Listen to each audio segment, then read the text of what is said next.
sewer, the first lie Laura Fitzalan refused to repeat cost her a roof before noon.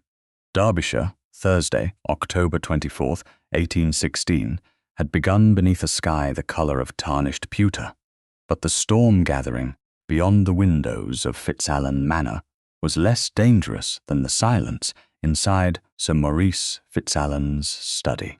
Laura stood before his desk with her gloves folded between both hands, not twisting them, though Maurice had been waiting for that small sign of submission. "You will tell Lady Havisham exactly what I told you," he said. "The Calthorpes destroyed Edward. They drove him from England, and they will answer for it as long as a Fitzalan has breath to speak." Laura looked at the letter he had prepared for her to carry to one of the county's most tireless gossips. 12 years of bitterness had been compressed into 4 neat paragraphs, every sentence accused, none proved. "I won't say that," Maurice leaned back. "You won't? I loved my brother. That doesn't give me the right to turn suspicion into fact." His face changed by less than an inch, yet Laura had lived beneath his authority long enough to recognize anger before it raised its voice. Edward died with the Calthorpe name attached to his disgrace, and Lady Eleanor Calthorpe died with Edward's name attached to hers. I know what both families say. I don't know what actually happened. You know enough. No, I know what I was told when I was 17. Maurice rose. He was a handsome man when viewed from a distance, with the composed bearing of a gentleman accustomed to being believed before he finished speaking. Nearer, Laura had learned to watch his mouth. It tightened whenever another person claimed the right to decide anything without him. "You live in a Fitzalan house." "I am a Fitzalan." "Then behave like one." Laura placed the folded letter back upon his desk. "If behaving like one requires me to lie, I would rather disappoint you." The wind struck the western windows hard enough to rattle the panes. Maurice glanced toward them, then back at her. "Mrs. Sloane's sister lives nearly 12 miles away. The road will be miserable. Mrs. Sloane and I had already planned to go. You planned to visit for 3 days." His voice turned almost mild. "Perhaps you should remain longer." Laura understood. The words were not banishment. Maurice preferred injuries that could later be described as misunderstandings. "Perhaps I should," she curtsied. "Good day, Sir Maurice." "Laura." She stopped at the door. "When the Calthorpes humiliate you, remember that I warned you what comes of refusing your own blood." She looked back. "I am refusing a sentence, not my blood." Less than an hour later, Laura climbed into a closed carriage beside Mrs. Sloane as the first heavy drops struck the roof. Her companion, a widow of 58, with a practical bonnet and very little patience for masculine tempers, took one look at Laura's face and tucked the travelling rug more firmly over both their knees. He was unpleasant. He was disappointed. That is the polite word for unpleasant when the gentleman owns the house. Laura almost smiled. "You must not encourage me." At my age, encouragement is one of the few entertainments still available without a subscription. The carriage rolled beyond the Fitzalan gates. Laura did not look back. For 6 years, since Edward's death in Portugal, Fitzalan Manor had felt less like a home than a place in which other people remembered her brother more loudly than she was permitted to remember him herself. Maurice spoke of Edward as a martyr. The Calthorpes, according to every whispered county story, spoke of him as a coward who had abandoned Lady Eleanor before her death. Laura remembered neither version clearly enough to trust it. She remembered Edward laughing as he taught her to shuffle a deck of cards badly. She remembered the way he had gone silent during his final winter in Derbyshire. She remembered him leaving England the next year with grief he would not explain. That was not evidence. It was only love. By 2 o'clock, the storm had swallowed the road. Rain swept across the carriage windows in silver sheets. The horses slowed to a cautious walk, then stopped altogether. The coachman's shout was muffled by wind. Mrs. Sloane sat straighter. That did not sound encouraging. Laura opened the small front panel only far enough to hear him.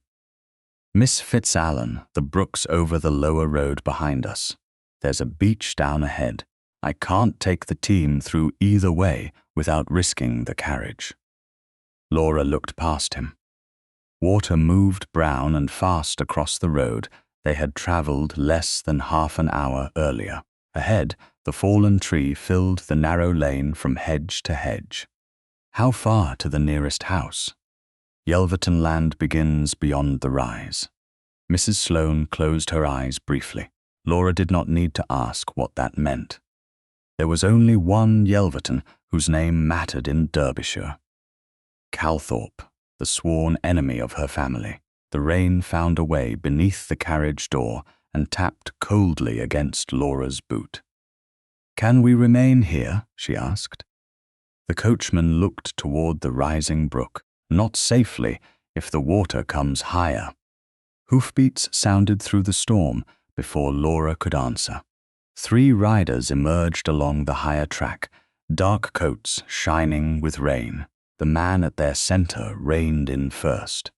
Even beneath a broad-brimmed hat and a soaked greatcoat, authority sat on him with unsettling ease. He looked at the blocked road, the carriage, the horses, then the coachman. "Anyone injured?" "No, Your Grace." Laura felt Mrs. Sloane's hand close over hers, beneath the rug. The rider turned his head. His gaze settled on the carriage door. "Whose carriage?" There was the smallest hesitation before the coachman answered. "Miss Laura Fitzalan's, Your Grace." The Duke of Yelverton became very still. Rain ran from the edge of his hat. For one suspended moment, Laura thought Sir Maurice might have been right about one thing after all. Then Charles Calthorpe dismounted. "Get the horses onto higher ground," he told his men. "Yelverton Hall is less than 2 miles. They come with us." One of the riders glanced at him, clearly surprised. Charles did not repeat himself. Laura opened the carriage door before anyone could do it for her. Cold rain struck her face. "Your Grace." His eyes met hers.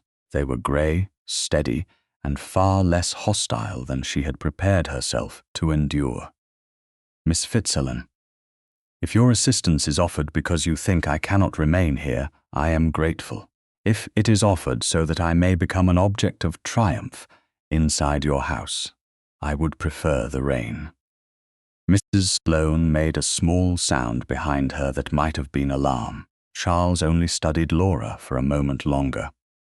"I don't collect enemies as trophies. Our families have done little else for 12 years. Something moved in his expression at that. Pain, perhaps, though it vanished too quickly for certainty. "Then we needn't imitate them today." The ground between carriage and road had softened into sucking mud. Charles stepped nearer, stopped at a proper distance, and offered his gloved hand. He did not seize hers. He waited. Laura looked at the hand of the man she had been taught to blame. Then, at the brown water spreading along the verge. Choice mattered most when pride made the foolish option tempting. She placed her gloved hand in his. His fingers closed only enough to steady her as she stepped down. For one brief second, their wet gloves pressed palm to palm. The contact was practical, almost impersonal, yet both of them looked down before they released each other. Charles turned away first, Mrs. Sloane next. By the time Yelverton Hall appeared through the rain, Laura was cold to the bone, but dry enough beneath Charles's spare carriage cloak to stop shivering. The great doors opened before them. Warm lamplight spilled across the stone steps. A tall older woman in mourning grey silk stood in the entrance hall beside the housekeeper. Lady Barbara Calthorpe looked from Charles to Laura and seemed to forget every rule of hospitality she had ever learned. Charles? Surely not. He removed his gloves slowly. The road is flooded. She is a Fitzalan. Laura handed the borrowed cloak to a footman. I had noticed. Barbara's gaze sharpened. You should have been taken to an inn. The nearest safe roof was mine, Charles said, and our name means nothing now. Laura felt every servant within hearing become motionless. She had spent years learning how humiliation entered a room. It rarely shouted. It waited for silence, then trusted everyone else to understand whom they were permitted to despise. She lifted her chin. If my presence dishonors this house, Your Grace, I will return to the carriage. I would rather face the weather than remain anywhere I am expected to behave like conquered property. Charles turned toward her. There was no softness in his face, but there was something steadier, respect. You will do neither. Then he looked at his aunt. No quarrel between our dead will leave a living woman in that storm. Barbara went pale at the word dead. Charles continued before she could answer. Miss Fitzalan and Mrs. Sloane are guests. Their coachman is to be fed and given dry clothing. The horses are to have stalls beside mine. Have rooms prepared near Mrs. Sloane, so there can be no question of propriety. The housekeeper inclined her head at once. Yes, Your Grace. Laura did not thank him immediately. Gratitude offered too quickly could resemble surrender. And something in Charles Calthorpe's expression suggested he understood that. Outside, thunder rolled over the estate. The steward entered several minutes later, rain dripping from his shoulders, and spoke quietly to the Duke. Charles listened, then looked across the hall at Laura. The lower road has disappeared beneath the brook. The bridge approach is damaged as well. How long? She asked. 2 days at best, 3 if the rain continues.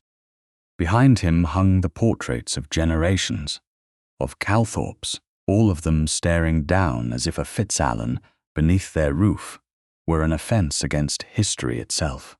Laura met Charles's eyes again. She had escaped Maurice rather than repeat an inherited accusation. By nightfall, she had been forced beneath the roof of the man her family had taught her to hate, and the most unsettling thing about the Duke of Yelverton was not that he seemed like an enemy. It was that, so far, he did not. Sewer. By breakfast on Friday morning, the storm had weakened to a steady rain, and Laura Fitzalan had recovered enough warmth to be embarrassed by how completely Yelverton Hall had taken care of her. Her travelling dress had been carried away for drying and brushing. A dark blue morning gown, plainly cut but finer than anything she had owned in several years, had appeared with the housekeeper's tactful explanation that it had belonged to a former guest of similar height. Mrs. Sloane had been given an equally comfortable room adjoining Laura's, a fire that had burned through the night, and a maid to see that her damp shoes were properly dried. Laura had expected the Duke's hospitality to be exact because pride demanded it. She had not expected it to be thoughtful. That distinction unsettled her more than hostility would have done. When she entered the breakfast room with Mrs. Sloane, Charles Calthorpe was already standing beside the window, reading a folded estate memorandum.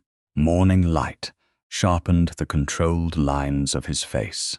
Lady Barbara sat at the opposite end of the table in grey silk, as though mourning had long ago ceased to be a garment and become part of her character. Charles lowered the paper as Laura approached. Good morning, Miss Fitzalan. Mrs. Sloane, I trust you both slept. "Very well, Your Grace," Mrs. Sloane said. Laura inclined her head, better than the road deserved. A faint change touched Charles's mouth. The road has never been complimented for its manners. It was almost humour. Laura had not expected that either. A footman moved to pull out Mrs. Sloane's chair, but Lady Barbara glanced toward the place nearest the fire. Surely Miss Fitzalan should sit there. Before Laura could answer, Charles said Mrs. Sloane was chilled longer than Miss Fitzalan. She should have the warmer seat. He spoke without ceremony and without looking toward Laura for approval.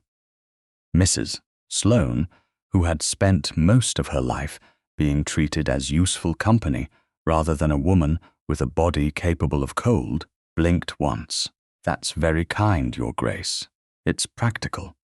Charles returned to his chair. Mrs. Sloane sat near the fire. Laura took the place beside her and found herself watching Charles longer than politeness permitted. He looked up at precisely the wrong moment. Their eyes met across the silver coffee service. Laura should have looked away first. Instead, she let one corner of her mouth lift. His answering half-smile was small enough that Lady Barbara did not see it, that somehow made it feel more private than it should have. Laura lowered her gaze to her plate. The warmth that touched her face had very little to do with the fire. Lady Barbara broke the silence. "The steward says the brook has begun to fall." "Yes," Charles said. "The bridge approach is still unsafe. Then perhaps tomorrow." "Perhaps." Barbara turned toward Laura. "You must be eager to return to your family." Laura set down her fork. "I was traveling away from my family when the storm stopped us. Temporarily. I understood. So did I." Barbara's expression suggested that dependence was more acceptable when it was accompanied by apology. "Sir Maurice will be concerned." "Sir Maurice knew the weather was turning when we left." Mrs. Sloane looked carefully at her tea. Charles did not. "He allowed you to travel." "I am 29, Your Grace. He doesn't allow or forbid my movements." Laura paused. "Though he has opinions on both." Something in Charles's gaze sharpened. "I imagine he does." Barbara's fingers tightened around the handle of her cup. "Maurice Fitzalan has never lacked opinions where this family is concerned." The room changed. It did not become louder. It became older. Laura had felt that change in Fitzalan Manor whenever the name Calthorpe was spoken. 12 years could pass, people could die, estates could change hands, and still one surname was enough to summon. An argument that had begun before anyone presently speaking was willing to question it. Laura folded her napkin once across her lap. "Lady Barbara, may I ask something? You appear determined to." Charles glanced at his aunt, but Laura continued before he could intervene. "What do you believe my brother did?" Barbara's face went very still. Charles spoke first. "Miss Fitzalan, you needn't discuss this merely because you're under my roof." "That is exactly why I should." Laura looked at him. "Yesterday, I was told our dead should not dictate whether a living woman is left in a storm. I would like to know whether that principle survives breakfast." For a second, she thought she had gone too far. Then Charles leaned back slightly. "It does." Barbara gave a soft, humorless breath. "Edward Fitzalan courted Eleanor in secret. He promised her marriage. When the prospect became inconvenient, he abandoned her." Laura kept her hands still beneath the table.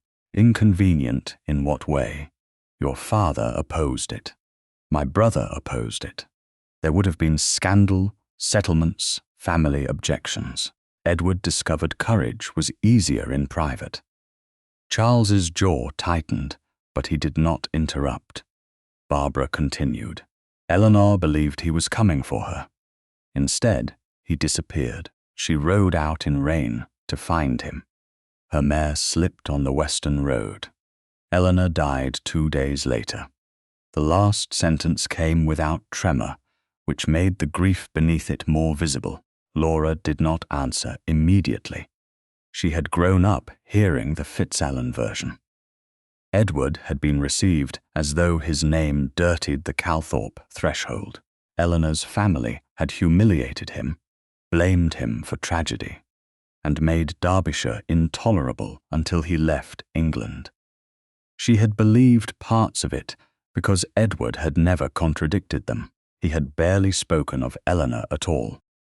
"I was 17, Laura said. "I remember Edward being unhappy. I remember my father refusing to speak his name at dinner for weeks, but nobody told me he promised Lady Eleanor marriage."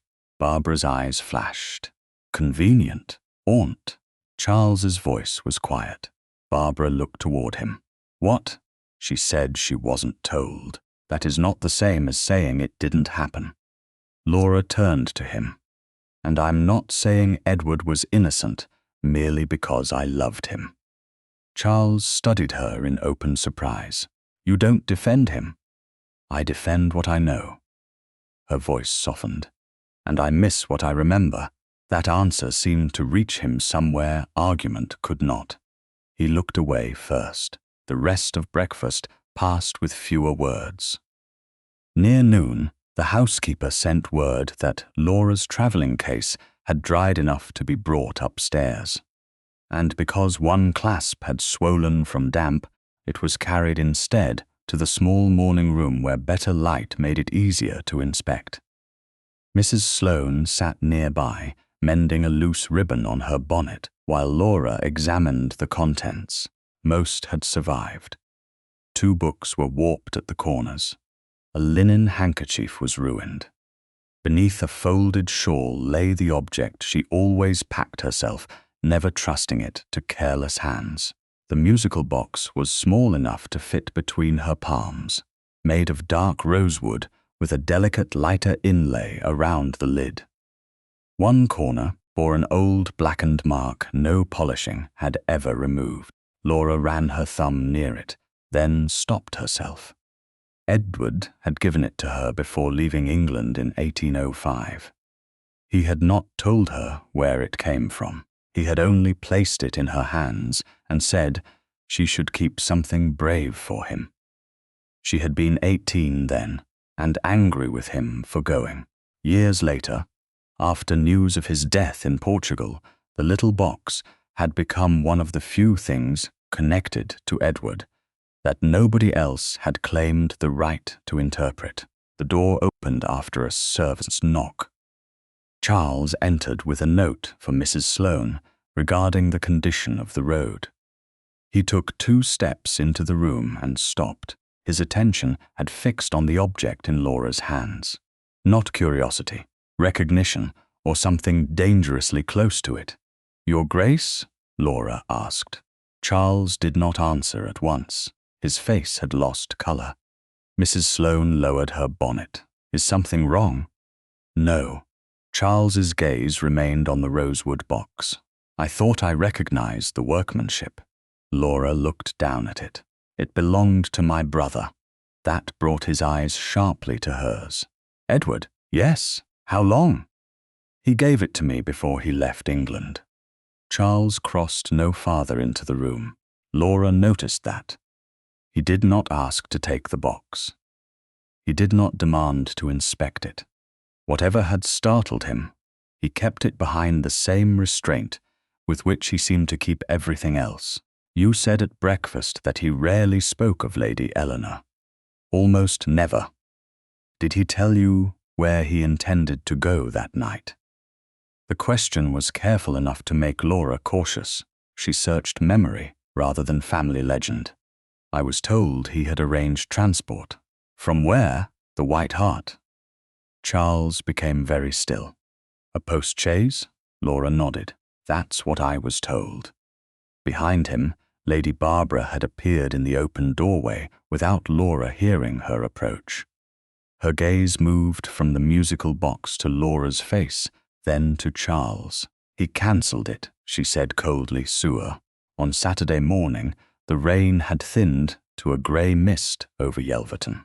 But the sentence Lady Barbara had spoken the day before remained lodged in Laura's mind with the persistence of a splinter. He cancelled it. Laura had asked twice what Barbara meant, and each time the older woman had answered with the certainty of someone repeating a fact preserved too long to require proof. Edward had ordered a post-chaise from the White Hart. Edward had cancelled it. Edward had failed to go to Eleanor. That was the Calthorpe story. And for 12 years it had been told so often that nobody seemed to remember where certainty ended and assumption began. Charles had not argued with his aunt. More importantly, he had not accepted her statement merely because it belonged to his family. Before dinner the previous evening, he had sent his steward to the White Hart with a single question. Did any posting records from October 1804 still exist? Laura learned the answer shortly after 10 o'clock, when a footman came to the morning room and announced that Mr. Harland, landlord of the White Hart, had arrived with an old account volume. Charles was already there when Laura entered with Mrs. Sloane. Lady Barbara stood near the fire, displeasure making her posture even straighter than usual. On the broad table between them lay a thick, time-darkened book, bound in brown calf. A compact man of nearly 60 stood beside it, with both hands folded carefully behind his back. "Miss Fitzalan," Charles said. "This is Mr. Harland." His father kept the White Hart before him. The landlord bowed. "My grandfather before that, miss. We don't throw much away if it has numbers in it." Mrs. Sloane glanced at Laura, a principle some families might profit from. Laura nearly smiled, but her attention had already fixed on the book. Charles did not touch it. Neither did Lady Barbara. "Mr. Harland brought the volume himself," he said.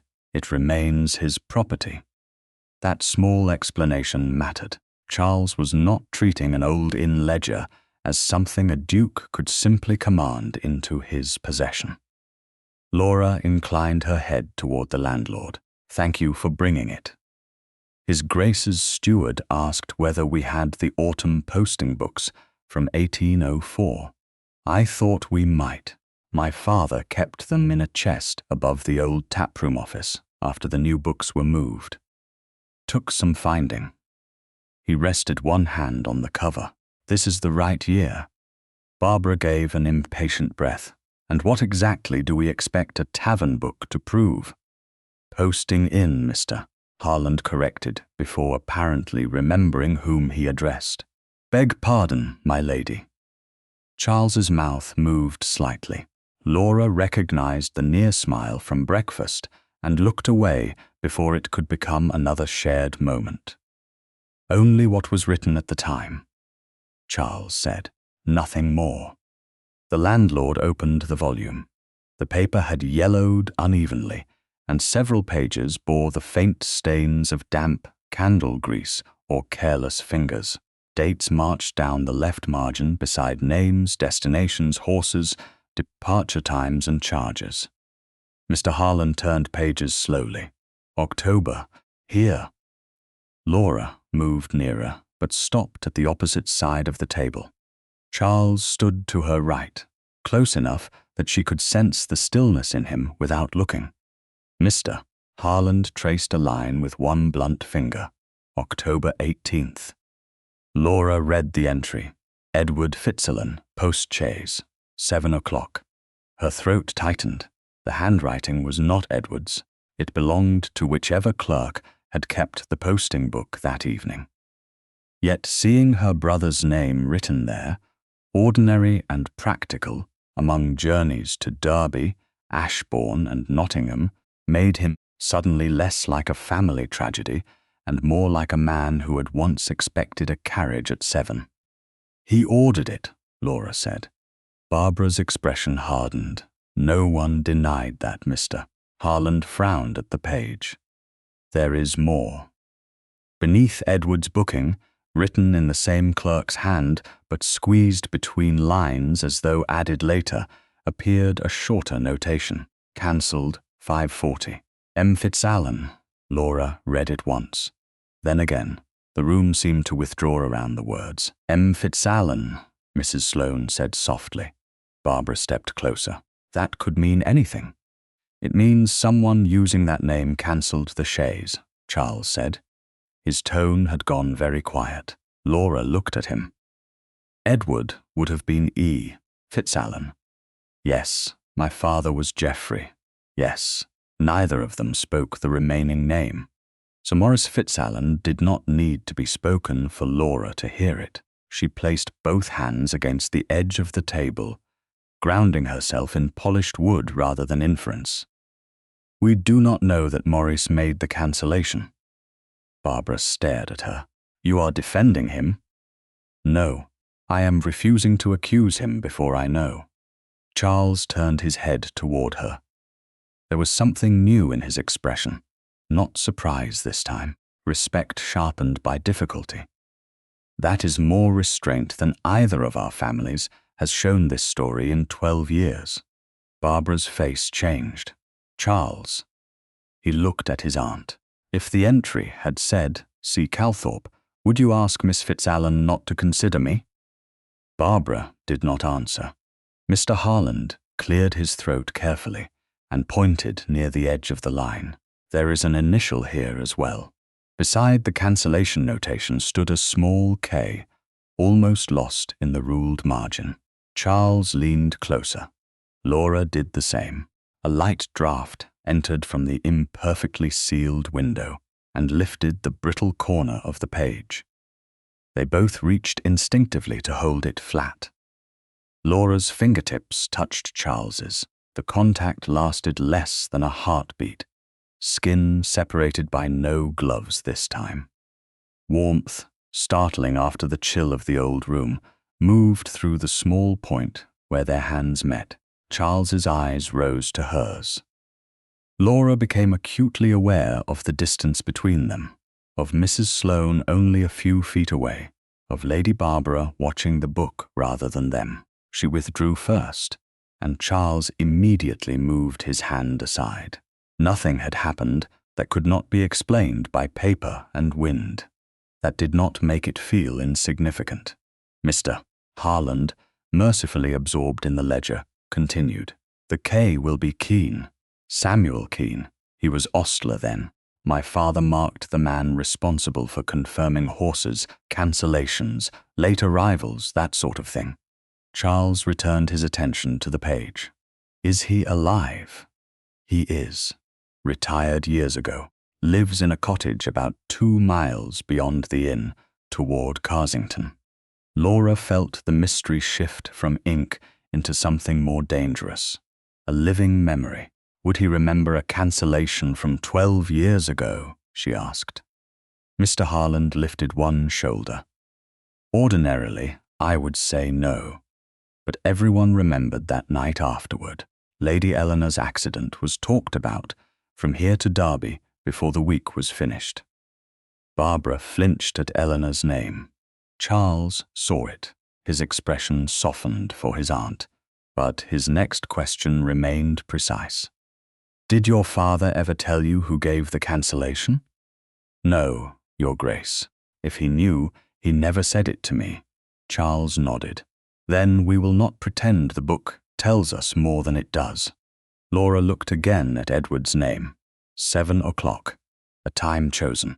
A carriage ordered. A cancellation entered before he could use it. For years, Edward's supposed failure to appear had been offered as evidence of cowardice, yet someone else had intervened before the hour came. It did not prove Edward had loved Eleanor faithfully. It did not prove Maurice had lied. It did not erase whatever Edward had done afterward, but it opened a door the two families had nailed shut with certainty. Barbara stepped away from the table. Geoffrey may have ordered Maurice to stop him. Laura looked toward her. Perhaps. Your father opposed the match. So you said. Then there is no mystery. There is one, Charles said. Barbara turned. He looked down at the posting book, then at Laura. If Edward intended to abandon Eleanor, why arrange the chaise at all? Silence settled over the room.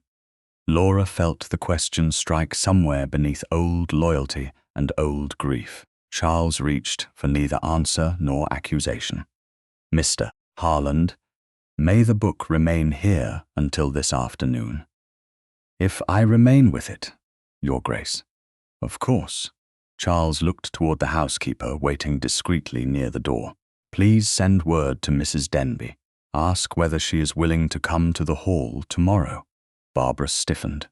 Eleanor's maid? Former maid, Charles said. She may remember what Eleanor knew that evening. Laura stared at him. He met her gaze without triumph. If my family hated yours for something Edward did not do, he said, then I intend to know it. Outside, water still dripped from the bare branches beyond the windows. Inside, between Laura and the man she had been raised to distrust, an old posting book lay open to 7 o'clock, and for the first time in 12 years, the history of Fitzalan and Calthorpe no longer looked closed. By Sunday morning, the old posting book had returned to the White Hart, but the question it had opened remained at Yelverton Hall. Laura had slept badly, not from cold now, but from the image of Edward's name beside 7 o'clock and the smaller line beneath it. Cancelled 5:40. M. Fitzalan. At 11, Mrs. Denby arrived from her cottage on the estate, wrapped in a dark wool cloak and carrying herself with the wary dignity of someone who had served in a great house long enough to know that grief could be more commanding than rank. She was past 60, silver-haired, and quick in her eyes. Charles received her in the small drawing-room with Lady Barbara, Laura, and Mrs. Sloane present. The rosewood musical box rested on a side table where Laura had placed it herself. Mrs. Denby had not yet looked at it. "You sent for me, Your Grace," she said. "I did," Charles replied, "only if you're willing to answer questions about my sister." Mrs. Denby's expression softened. "For Lady Eleanor, I'll answer what I remember, but I won't invent what I don't." Laura glanced at Charles. "That seems to be the most useful rule anyone has offered us." His gaze met hers briefly. "Agreed." Lady Barbara sat very straight beside the fire. "There is no need to turn memory into an inquiry." "There is if memory has been mistaken for proof," Charles said. Mrs. Denby's eyes moved between them, then landed on the musical box. She stopped. "Where did that come from?" Laura turned toward it. "My brother gave it to me before he left England." Mrs. Denby crossed the room without touching the box. She bent close instead, looking at the right-hand corner of the lid. "There should be a black mark here." Laura's pulse quickened. "There is. A candle burned it when Lady Eleanor was 19. She was trying to wind it in the dark because her father had forbidden music after midnight." Barbara rose. "That proves nothing. Rosewood boxes were common." Mrs. Denby looked at her with the patience of an old servant who had once buttoned the gowns of younger women, and therefore feared very few of them. "Then open it, miss." Laura did. The mechanism gave a faint click, and the tune began, delicate and bright despite its age. Mrs. Denby closed her eyes. The Swiss air. Charles had gone motionless. "You recognize it? I heard it for years." Mrs. Denby stepped nearer, and the inlay around the lid. Lady Eleanor chose that pattern because she said the pale wood looked like little branches against winter. Laura looked down at the box. Edward had carried this. Eleanor had chosen it. "How did Edward get it?" Laura asked. Mrs. Denby opened her eyes. "Lady Eleanor gave it to him." Barbara made a sharp sound. "You cannot know that. I wrapped it for her." Silence followed. Mrs. Denby continued, quieter now. She gave it to Mr. Edward Fitzalan 3 weeks before the accident. She said, if everyone else insisted on deciding what belonged where, she would begin with one thing that belonged to her. Laura's fingers tightened around the box. For 11 years, she had thought Edward had given her a keepsake from his own life. Instead, he had placed Eleanor's courage in her hands without explanation. He never told me, Laura said. Perhaps he couldn't. Mrs. Denby's voice held no accusation. People spoke cruelly after Lady Eleanor died. Barbara crossed the room. Give it to me. The words came so quickly that Laura almost obeyed from shock alone. Barbara stopped in front of her. It was Eleanor's. Laura held the box closer. Before she could answer, Charles spoke. No. Barbara turned. Charles. Aunt, it was Eleanor's. Then she gave it to Edward. Edward gave it to Miss Fitzalan. It is hers now. You would leave Eleanor's property in Fitzalan hands? I would leave Miss Fitzalan's property in Miss Fitzalan's hands. His tone remained calm, but the sentence altered the room. Laura looked at him. He had loved Eleanor. Whatever the box meant to him, he did not use grief as a claim. Barbara's face flushed. You cannot possibly know what Eleanor intended. Mrs. Denby answered first. I know she intended to give it away, my lady. I tied the parcel myself. Barbara turned toward the window. Laura felt the strange impulse to comfort her and resisted it. Compassion did not require surrender. Mrs. Denby, Charles said, do you remember the evening Eleanor rode out? The older woman's hands folded tightly at her waist. Yes. Did Maurice Fitzalan come to Yelverton that day? Her eyes shifted to Laura. Sir Maurice? He was not Sir Maurice then, Laura said, softly. No, Mrs. Denby frowned, searching memory rather than performance. But yes, Mr. Maurice Fitzalan came in the evening. The houses were still on speaking terms, though barely. He asked to see Lady Eleanor. Barbara turned back. Why was I never told this? You were with your mother. The house was confusion afterward. Mrs. Denby looked toward Charles. He was admitted because no one yet considered him an enemy. Did you hear what he said? Not all of it. Only what you know, Laura said. Mrs. Denby nodded. I brought tea. They were speaking quietly. Lady Eleanor looked pale. Mr. Maurice left not long after. She paused. I remember one sentence because I thought it peculiar. Charles did not move. What sentence? Mrs. Denby looked toward the box in Laura's hands.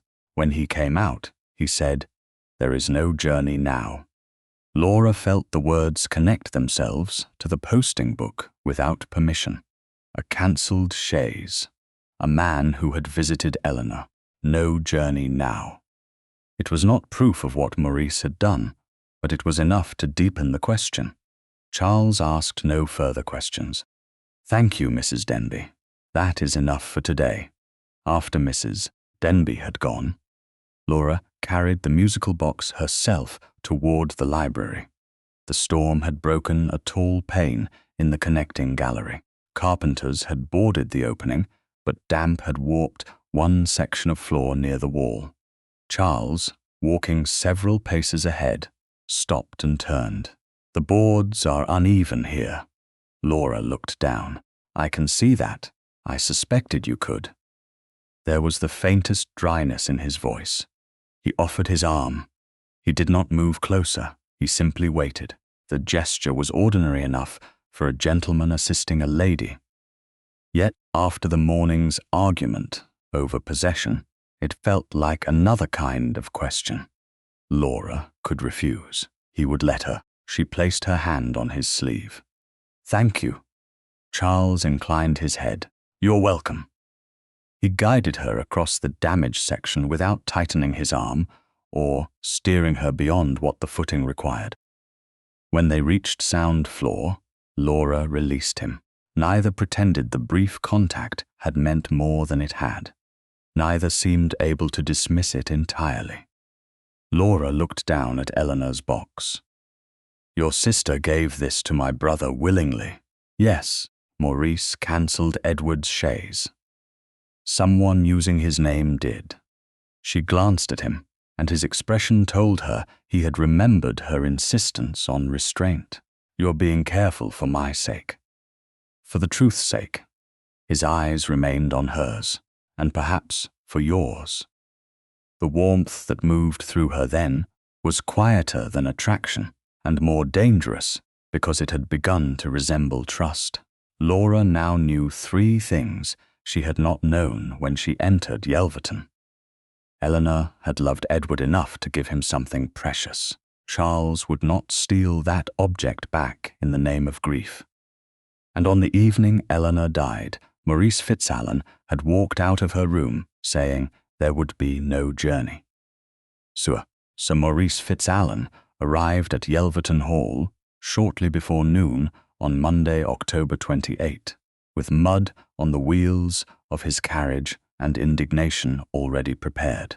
Laura saw him from the morning-room window as a footman opened the great doors below. The sight of the Fitzalan crest should have brought relief. Instead, her shoulders tightened. 4 days earlier, Maurice had been the man whose house she had left because she would not repeat an accusation she could not prove. Now he had come into the house of that accusation, carrying the certainty Laura had begun to distrust. Mrs. Sloane, seated beside the fire, looked over the edge of her spectacles. You appear less pleased than a rescued niece ought to appear. Laura lowered the curtain. I am not his niece. No, that was my attempt at politeness. Laura almost smiled, but footsteps sounded in the corridor before the feeling could settle. Charles entered first. His expression was controlled, though the set of his jaw told Laura the meeting downstairs had not been cordial. Sir Maurice has asked to see you. Asked. Strongly. That sounds more like him. Charles's gaze rested on her for a moment. You are not obliged to receive him alone. I had no intention of doing so. Good. Something eased in his face. Not approval exactly. Respect for a decision already hers. Lady Barbara is in the drawing-room. Mrs. Sloane may remain as well. Laura rose. The rosewood musical box stood on the small table beside her reticule. She hesitated, then picked it up. Maurice had already spent years telling her what Edward's life meant. She would not allow him to tell her what Edward's possessions meant as well. In the drawing-room, Sir Maurice stood before the fireplace with one hand resting on the head of his walking stick. He bowed to Lady Barbara with polished precision, then turned toward Laura. You have caused considerable concern. Laura crossed the room with Mrs. Sloane beside her. I was delayed by a flood, not abducted. Maurice's eyes flicked toward Charles. That distinction may not survive county gossip. Charles remained near the mantel, distant enough that the meeting did not resemble an interrogation staged by a duke. Miss Fitzalan's reputation has been protected according to every requirement of propriety. Maurice gave a thin smile. Your Grace, merely saying a thing does not force people to believe it. No, Laura said. Usually evidence does that. Maurice looked at her fully then, and she saw the instant he realized Yelverton Hall had changed more than her address for 4 nights. You have been filling her head with old grievances, he said to Charles. Laura's patience sharpened. My head is in the room, Maurice. You may speak to me, Mrs. Sloane shifted slightly, concealing what might have been satisfaction behind a cough. Maurice ignored her. Very well. You have been examining matters that ended 12 years ago. They did not end, Laura said. They became stories repeated by both families. That is not the same thing. Edward was disgraced because of the Calthorpes. Lady Barbara stiffened. Charles did not speak. Laura set the musical box on the table beside her. keeping one hand near it. Edward ordered a post-chaise from the White Hart for 7 o'clock on the evening. Lady Eleanor rode out. Maurice's expression remained composed. Yes, it was cancelled at 5:40. A pause. Yes. Laura heard Mrs. Sloane draw a quiet breath. By M. Fitzalan. Maurice's gaze cooled. By me. The admission entered the room so simply that for a moment Laura thought she had misunderstood it. Charles did not move. Lady Barbara stared. You cancelled it? Laura asked. I prevented your brother from making a ruinous mistake. By whose authority? Your father's. Maurice reached inside his coat and withdrew a folded paper.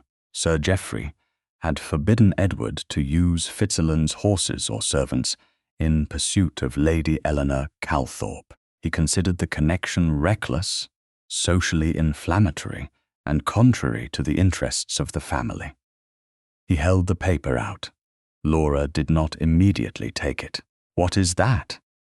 A copy of your father's instruction. I retained it because Edward accused me even then of exceeding my duty. Charles stepped nearer, but he did not reach for the document. Laura accepted it herself. The sheet was old, though not the original. At its foot, someone had noted that it had been copied from Sir Geoffrey's memorandum.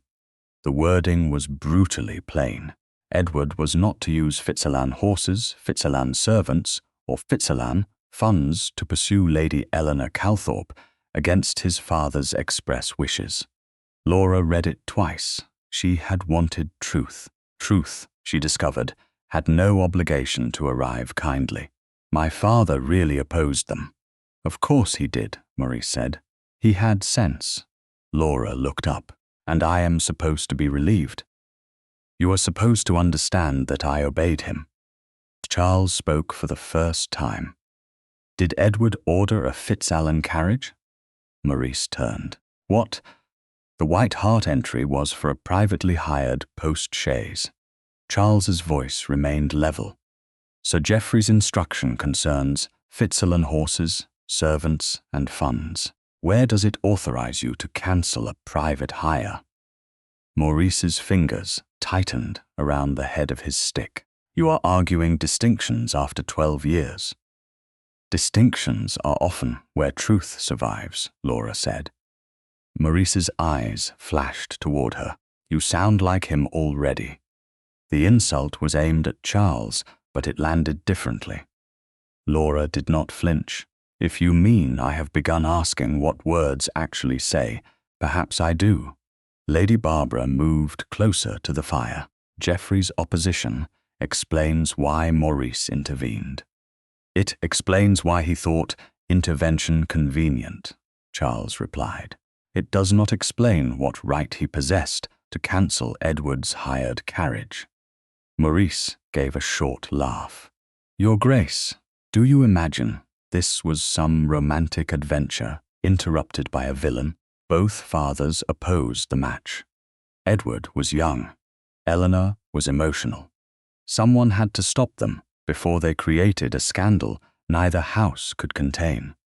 Laura heard the contempt beneath the word emotional and thought of a 22-year-old woman dying after riding into rain, still waiting for a man she had been told would not come. What did you tell Lady Eleanor? Maurice's face became unreadable. That is irrelevant. Laura stepped closer. Mrs. Denby remembers you visited her. Mrs. Denby was a servant, and therefore incapable of hearing, therefore incapable of understanding everything occurring between two families. Charles's expression chilled. She remembers you leaving Eleanor's room and saying, "There is no journey now." For the first time, Maurice's composure slipped, only slightly. A tightening near the eyes. Then she remembers a sentence without context. Give us the context, Laura said. No. The answer came too quickly. Silence followed it. Maurice glanced at the rosewood box. What is that doing here? Laura's hand moved toward it, instinctively. Maurice crossed one step. That belonged to Lady Eleanor. She gave it to Edward, so you have been told. Mrs. Denby wrapped it for her. Maurice extended his hand. Give it to me. Laura did not move. Charles could have stopped Maurice with a word. Instead, Laura noticed him look at her. Not at the box, at her. The question was unmistakable. Do you want me to intervene? Laura placed her palm lightly on the rosewood lid. No, Maurice stared. Laura, it is mine, it is a Calthorpe relic. Charles spoke only then. It is Miss Fitzalan's property. Maurice turned on him. You encourage this. I recognize ownership. You recognize an opportunity to turn her against her own family. Laura's anger cooled into something cleaner. I am not turning against my family. I am refusing to treat family loyalty as blindness. Maurice's mouth hardened. Your father would be ashamed. The words hurt because they might have been true. Laura folded the copy of Geoffrey's instruction carefully. Perhaps he would. That answer seemed to unsettle Maurice more than denial would have done. But if he was wrong, I will not make him right by pretending otherwise. Charles's gaze held hers. She saw admiration there now, unhidden for one brief second, and it warmed something in her that had nothing to do with victory. Maurice snatched up his gloves. You think this house will reward you for betraying your own name? I am not asking for a reward. You want people to believe Edward was innocent. Laura looked down at the copied instruction in her hand. No, I want to know what Edward actually did. Maurice moved toward the door, then stopped beside her. Ask your Duke what his father did to Eleanor before you condemn mine. Laura's eyes narrowed. What does that mean? It means Geoffrey Fitzalan was not the only father who knew that marriage should never happen. He looked toward Charles. Let him show you his family's honesty. Then he left. The drawing-room door closed behind him. For several heartbeats, nobody spoke. Laura stared at the paper, proving that her father had forbidden Edward's courtship. Charles approached the table, stopping on the opposite side of the musical box. You could have hidden that, he said. The memorandum, the fact that your father opposed them. Laura looked at him. So could you, if we find something equally ugly in your family papers. I will not. Neither will I. His eyes lowered briefly to the box beneath her hand, then returned to her face. He did not touch it. He did not ask for it. That restraint moved her more than possession ever could have. Laura had come to Yelverton wanting to know which family had lied. By the time Maurice's carriage rolled away, she had begun to understand that the harder truth might be that neither family had been innocent. And the man standing opposite her was the first person willing to discover what remained when loyalty stopped demanding blindness. The house settled differently after Sir Maurice left. By evening, Yelverton Hall no longer felt merely divided between Fitzalan and Calthorpe. It felt divided between what had been believed and what could still be proved. Laura carried that discomfort with her into the drawing-room after dinner, where the fire burned low and steady beneath the marble mantel. Mrs. Sloane sat near one lamp with a piece of mending in her lap, though the rhythm of her needle suggested she was listening more closely than she intended to admit. Lady Barbara had retired early with a headache. Charles stood beside the hearth, one hand resting against the mantel, his gaze fixed on nothing Laura could see. The rosewood musical box remained with Laura. She had brought it downstairs herself, not because she expected to open it, but because leaving it in another room suddenly felt like abandoning the one witness neither family could rewrite. She placed it on the small table beside her chair. Charles looked at it once and then looked away. You needn't stay if today has been enough, he said.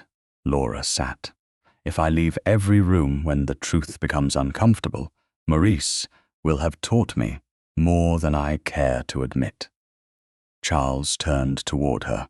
You were not obliged to answer him as you did. No, Laura smoothed one fold of her skirt. That is why I am glad I did. Mrs. Sloane made a faint, approving sound without lifting her eyes. Charles almost smiled, but the expression faded quickly. Your father's memorandum troubled you. It should. Laura looked at the fire. I wanted to believe he objected only after Eleanor died. It would have been easier if his anger had come from grief rather than before it. Ease appears to be in short supply. You say that as though your family papers are certain to be kinder. I have no such confidence. Silence followed. It was not hostile now. That was what made it dangerous. Laura had spent 4 days learning that Charles's quietness was not emptiness. He held thoughts behind it with almost punishing discipline. Tonight, for the first time, she wondered what it cost him. You said yesterday that Eleanor died 2 days after the accident, she said. His shoulders changed. Barely, but enough. Yes, were you with her? Charles looked down at the fire most of the time. Mrs. Sloane's needle slowed. Laura waited. She had learned enough about him not to fill silence simply because it existed. At last, Charles moved from the mantel and sat in the chair opposite hers. I was 24. I thought being useful meant finding the right physician, the right blankets, the right servant, the right instruction. I kept giving orders because there was nothing else I could do. His mouth tightened. It is difficult to discover how little authority a title gives a man over death. Laura did not interrupt. Eleanor was conscious at intervals, he continued. My mother sat with her. Barbara did as well. My father came and went because he could not bear the room for long. He looked toward the musical box, though he did not reach for it. During the second night, Eleanor woke and asked whether Edward had come. Laura felt the breath leave her slowly. Edward? Yes. What did you tell her? Charles's gaze returned to hers. Nothing useful. The answer carried more shame than defensiveness. I told her she needed to rest. Did you know where he was? No. His voice lowered. I had been told he had chosen not to come. By then, everyone in the house believed it. Laura's fingers curled against her skirt. The posting book entry returned to her mind. 7 o'clock. Cancelled at 5:40. Someone had removed Edward's carriage before he had the chance to take it. Did she ask again? Once. Charles looked away, she said. He promised. Then she slept. His jaw tightened. She never asked another coherent question. The fire shifted softly in the grate. Laura could imagine 24-year-old Charles standing helpless beside his sister's bed, already being handed a villain because grief was easier when it had somewhere to point. I am sorry, she said. I know you are. That was not a polite sentence. His eyes met hers. I know that too. Something in his face opened, not enough to call it softness, but enough that Laura saw the man beneath the Duke more clearly than she had before. Charles leaned forward, forearms resting lightly against his knees. For 12 years, I told myself, Edward's absence answered every question. It was convenient. Convenient? Anger is simpler than uncertainty. The confession came without ornament. If Edward abandoned her, then Eleanor's last days had a shape. Someone had failed her. Someone could be hated for it. I did not have to consider that perhaps she died, because every person around her had already decided whom she was allowed to love. Laura looked down at the musical box. My father among them, and mine perhaps. We do not know that yet, no. Charles gave her a tired look. You are very determined that we suffer only from proven facts. It seems the least we can do after 12 years of the alternative." This time, he did smile. It was brief, but real. Laura felt the answer in herself before she could stop it. Not laughter. Something warmer. She reached for the musical box and rested her fingertips on the lid. Edward left England the next year, 1805. Charles listened. He was never the same after Eleanor died. Or perhaps I only became old enough to see it. She traced the old burn mark without opening the box. Before he left, he gave me this. I was angry with him. I thought he was abandoning us. What did he say?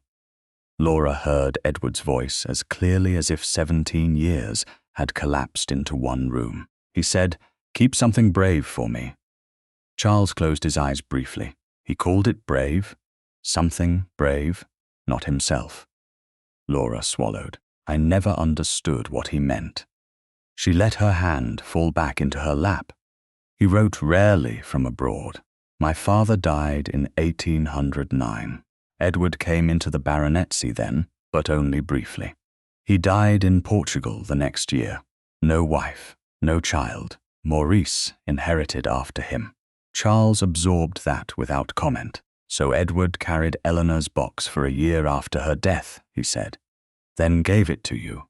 Yes, and no one told you where it came from. No. Laura looked at him. Perhaps he could not speak of her without speaking of everything else. Charles's expression tightened with recognition. That I understand. The words settled between them. For a moment, neither belonged to an enemy house. They were simply two people who had loved someone who died, carrying an unfinished story. Charles leaned back and looked toward the fire. I have hated your brother for longer than I knew him. I have defended mine for longer than I understood him. Neither seems especially honorable when said aloud. Most family traditions improve when left unexamined. Mrs. Sloane's needle paused. Some of us have been waiting years for young people to discover that. Laura turned. Mrs. Sloane. I am mending quietly. Charles gave a low breath that might have been laughter. When Laura faced him again, the tension had shifted, not disappeared, changed. Charles rested one hand on the cushion between them, palm open, not reaching. Laura did not know whether the gesture was deliberate. Perhaps he did not know either, yet after everything he had said, the hand looked less like an invitation than an admission that he had nothing left to command. Laura looked at it, then at him. His eyes remained on hers, steady and uncertain in a way she had never seen. She could have remained still. Instead, she placed her hand in his. Charles's fingers closed gently around hers. He did not pull her nearer. He did not speak. The contact was warm, sustained, and quiet enough that it belonged entirely to them.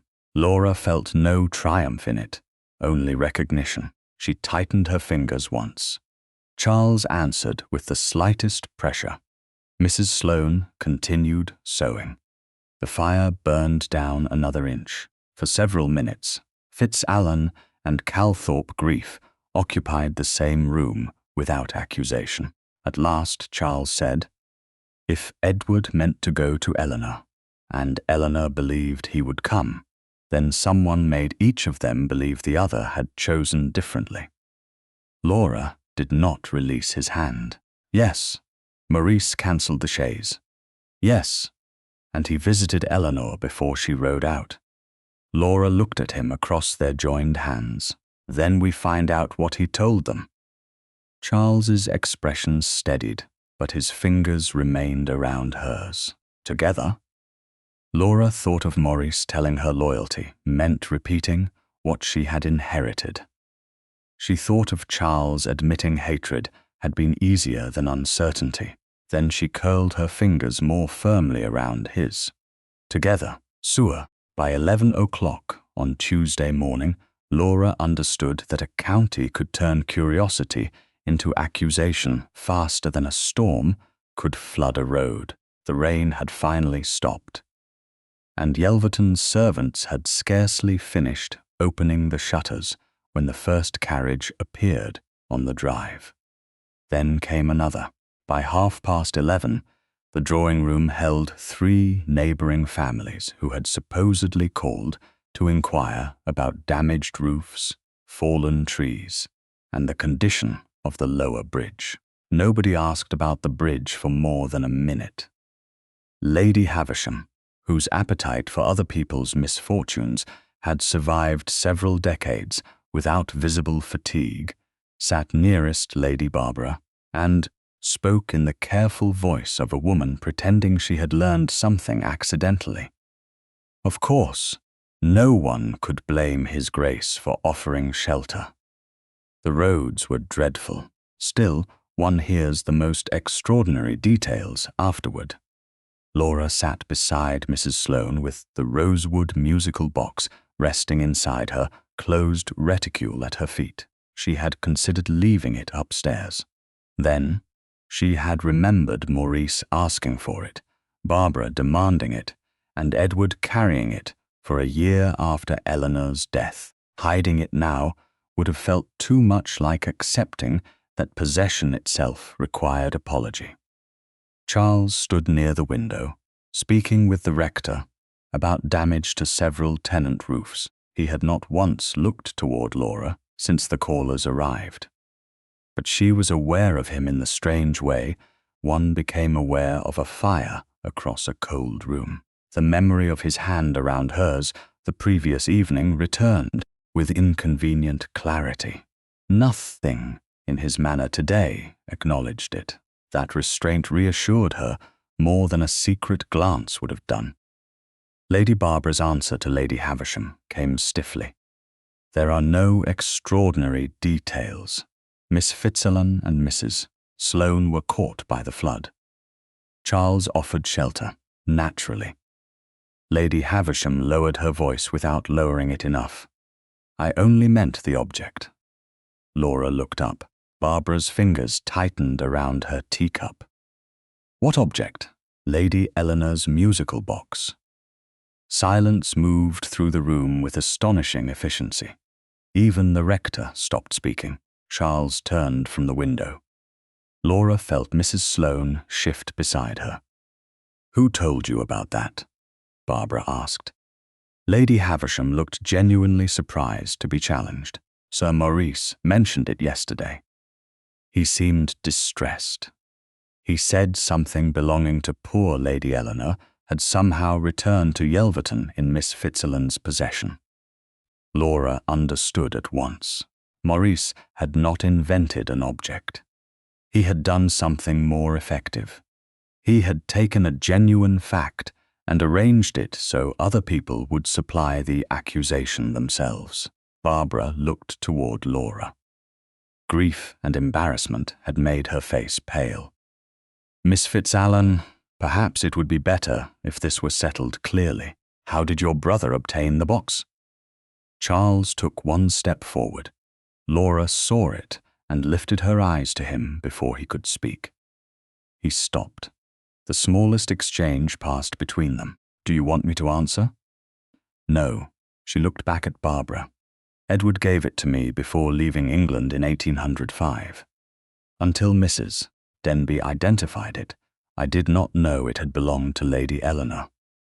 A gentleman near the mantel murmured something to his wife. Lady Havisham leaned forward.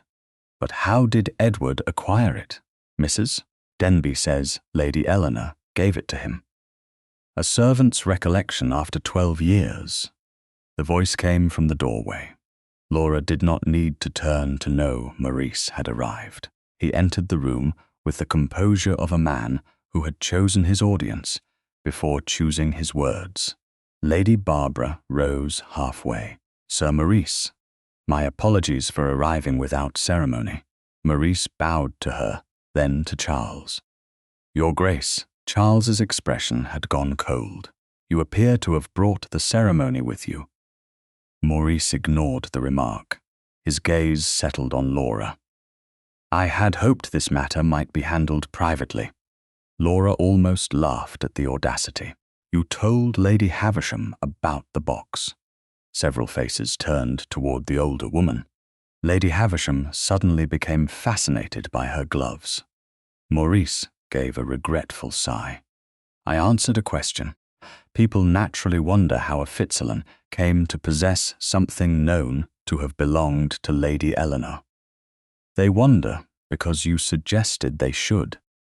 Laura, don't make this uglier than it is, then explain it plainly. Maurice looked around the room before answering. He understood audiences. Laura understood that about him now.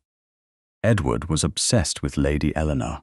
After he abandoned her, she died. Years later, the object appears in his sister's possession. One might reasonably ask whether Edward took it before leaving the county. Barbara closed her eyes briefly. Charles moved then, not toward Maurice, but toward the center of the room. You are accusing a dead man of theft without evidence. Maurice turned.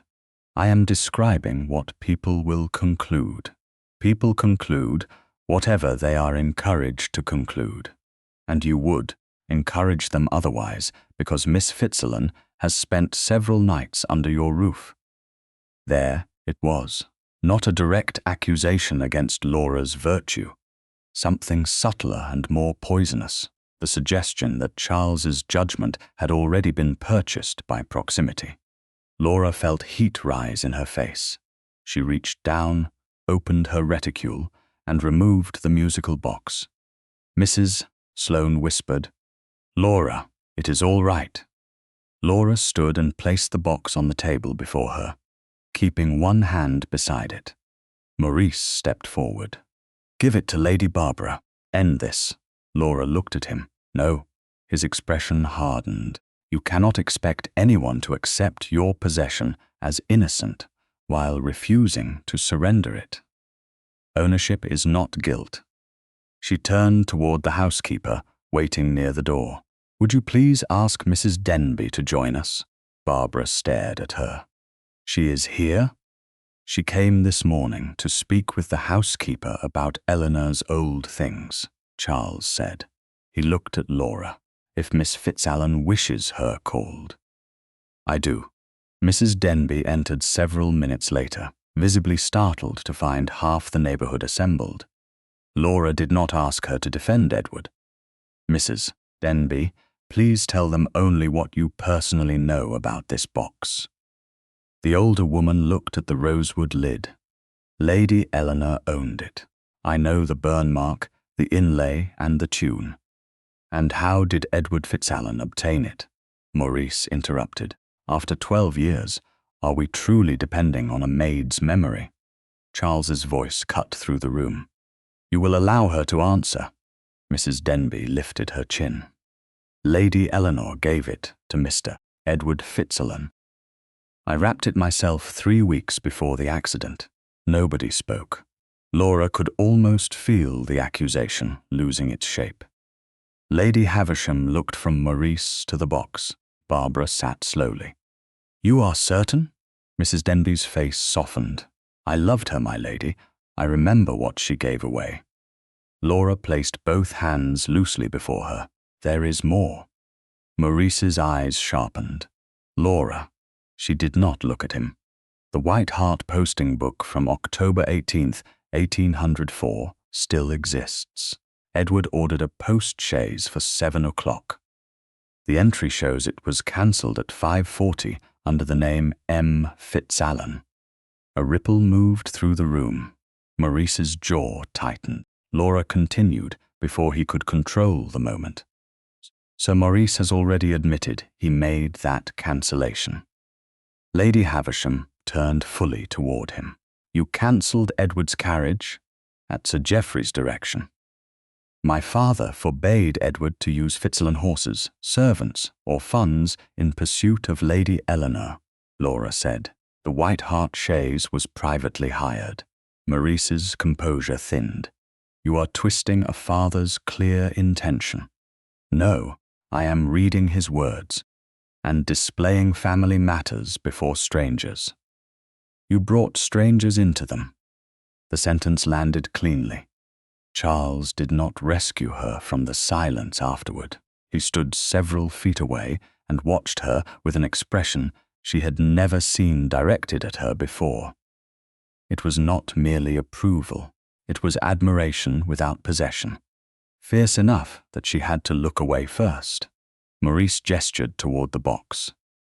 This proves nothing about Edward's conduct that night. No, Laura said. It proves Lady Eleanor gave him the box. The posting book proves he arranged transport. You admit that you cancelled it. She met his eyes. So I have one question. Why did a man who says Edward abandoned her cancel the carriage that would have taken him to her? Maurice opened his mouth, closed it. Because your father opposed the match. That explains my father. Laura's voice remained steady. It does not explain you. The room had gone utterly still. Maurice's face changed, and for one fleeting second Laura saw something beneath irritation, fear. Then it vanished. You are determined to disgrace your own family for the amusement of people who have hated us for 12 years. Laura rested one hand beside the musical box. No, I am determined not to disgrace myself by repeating what I cannot prove. Charles spoke at last, and no one in this house will punish her for that. Laura looked toward him. He made no move to touch her, no public claim, no gesture that could be turned into gossip. He simply stood beside the truth she had chosen to speak. By the time the callers began leaving, Edward Fitzalan was not innocent in anyone's mind, not yet. But for the first time, neither was his abandonment certain. Laura watched Maurice depart, without offering her his arm or asking whether she would return with him.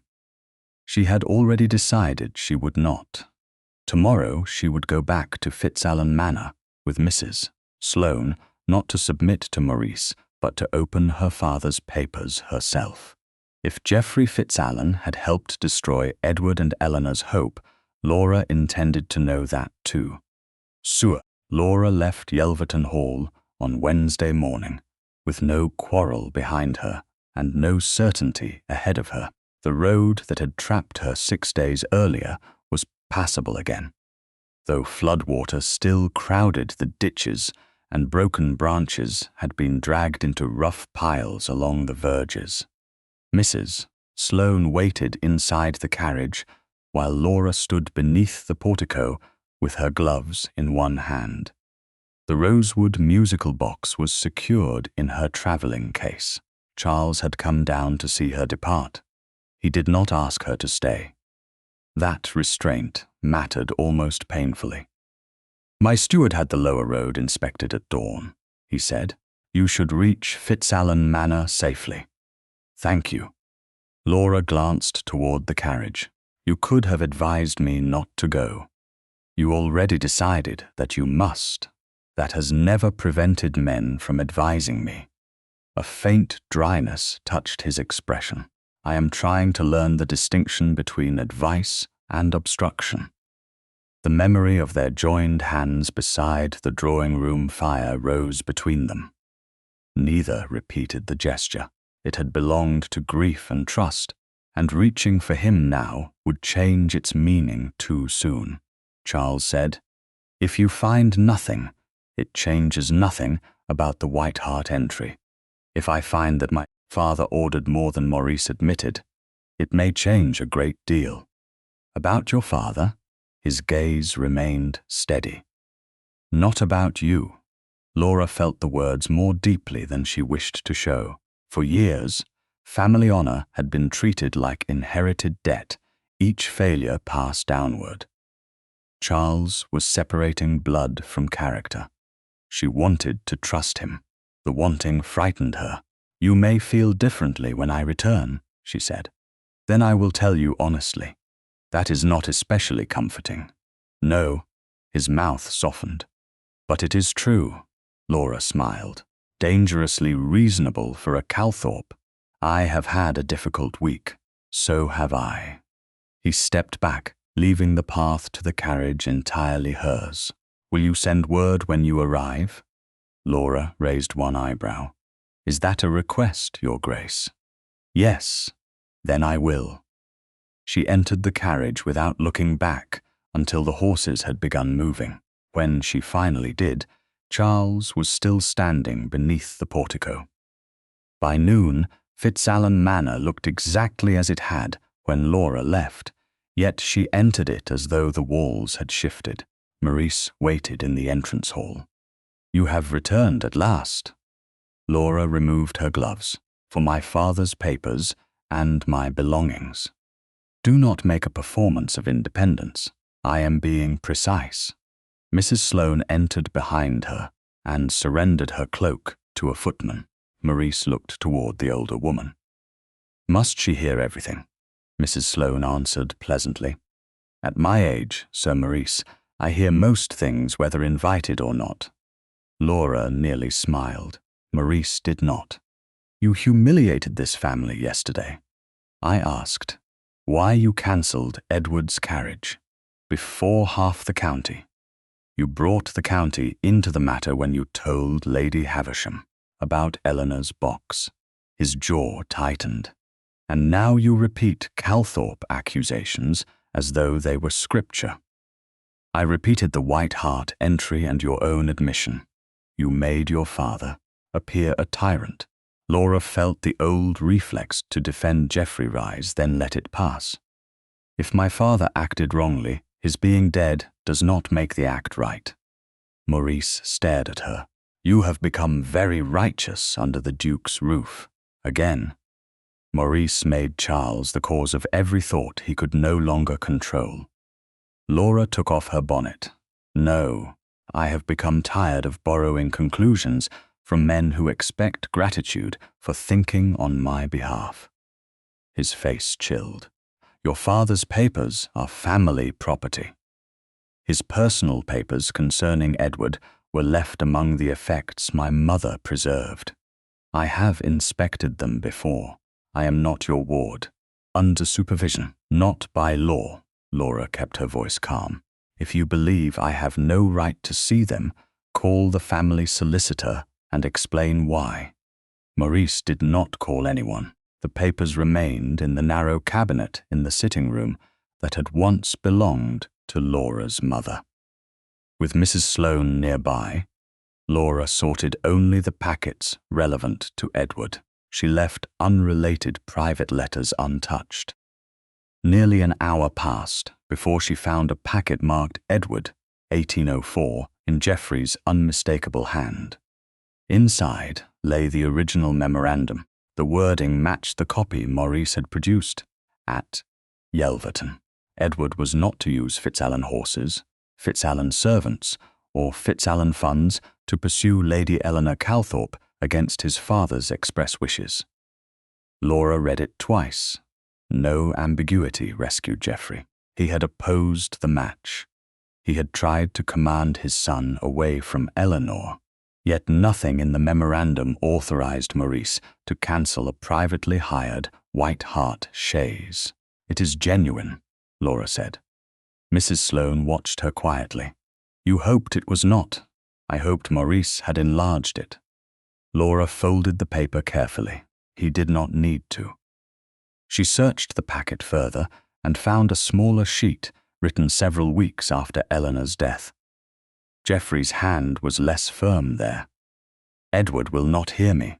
I spoke in anger before the matter was fully known. I mistook obedience for judgment and expected a son's grief to yield to a father's authority. Laura sat very still. There was no clean confession, only a father admitting too late that authority had not made him wise. He regretted it, Mrs. Sloane said softly. Some of it. Laura's eyes burned, but she did not cry. Regret does not make him innocent. Footsteps sounded outside. Maurice entered without knocking and looked directly at the papers. You found the original. And this? Laura held up the later note, but did not offer it. My father knew he had refused to hear Edward fully. Private grief proves nothing. It proves he doubted himself. Maurice's mouth hardened. While you searched through the dead, the living have heard what Sir Geoffrey actually ordered. Copies of his instruction went this morning to Lady Havisham and several others who were present yesterday. Laura went still. You circulated it. I corrected the impression you created. With a genuine document. Yes. Good. His expression altered. Good.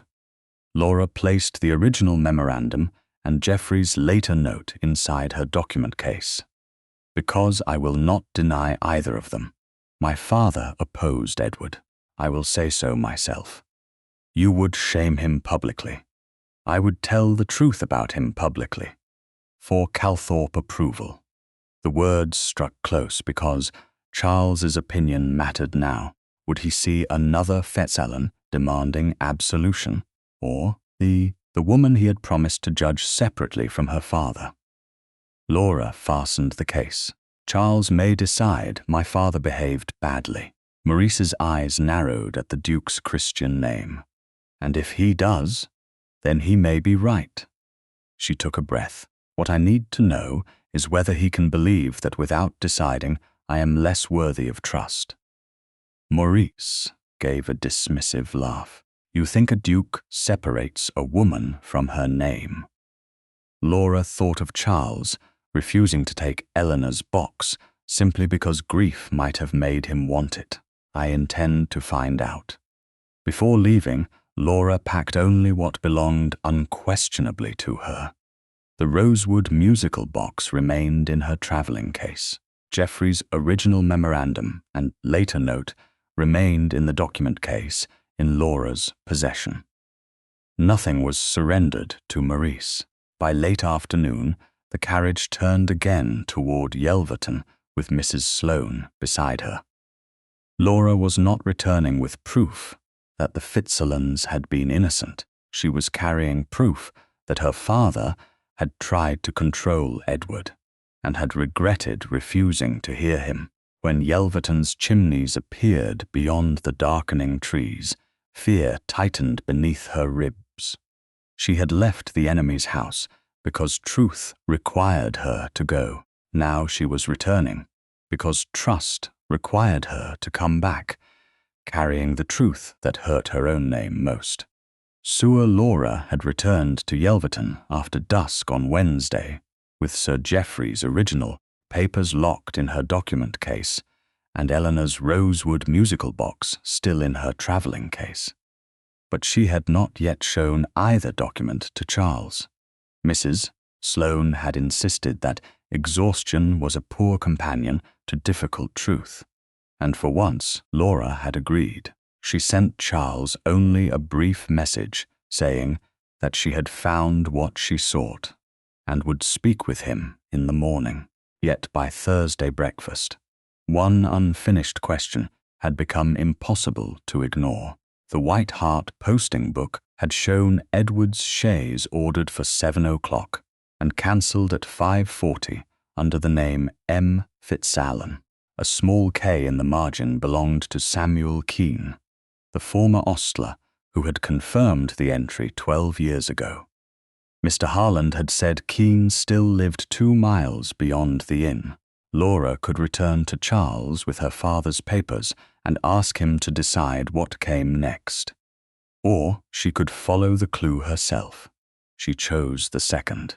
You have the expression of a woman about to make my morning less comfortable, Mrs. Sloane observed as Laura entered her room before 9. I want to go to the White Hart, Mrs. Sloane tied her bonnet ribbons. I assumed as much. You did? You came back carrying 2 papers and spent dinner staring at neither. Something else is unfinished, Laura exhaled. Mr. Keene. Then we shall speak to Mr. Keene, Laura paused. You make that sound very simple. The carriage has wheels, the road is open, and the man lives 7 miles from here. Simplicity should be encouraged when it appears. Laura smiled, but tension remained beneath it. She sent a note to Charles explaining only that she and Mrs. Sloane were making a short morning journey and would return before afternoon. She did not ask his permission. More significantly, she never expected him to require that she should. The White Hart stood beside a road that had once carried coaches, hired post-chaise, commercial wagons, and families moving between Derby and the surrounding estates. Its whitewashed frontage showed the scars of age more honestly than Yelverton Hall ever could. Mr. Harland received Laura in a small private parlour rather than the public room. The old posting book already lay on the table. "I thought you might return," he said. His Grace asked no further questions after I took the book home. Laura removed her gloves. His Grace did not send me. Mr. Harland studied her, then nodded once. Understood. Mrs. Sloane sat near the window while Laura approached the volume. "May I see the same entry again?" "Of course."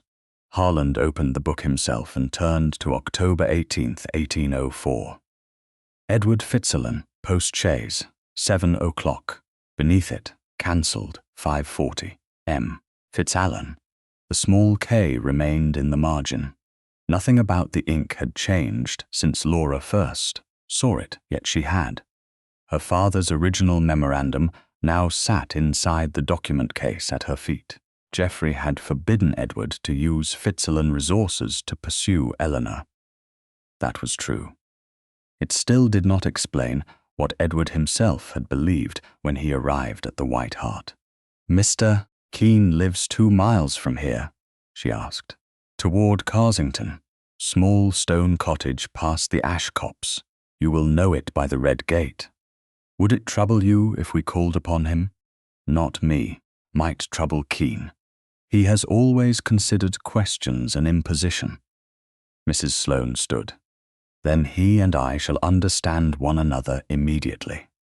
Mr. Harland gave a surprised laugh. Before Laura closed the book, she looked at him. "Has it remained here since we last saw it?" "Yes, miss. In the same locked chest where my father kept the old volumes. No one has borrowed it." "Thank you." She needed that answer, not because she suspected Harland, but because truth became weaker whenever people were careless about where evidence had been. Mr. Keene's cottage stood exactly where described, beyond a turning, bordered by wet hedges and a narrow ash wood.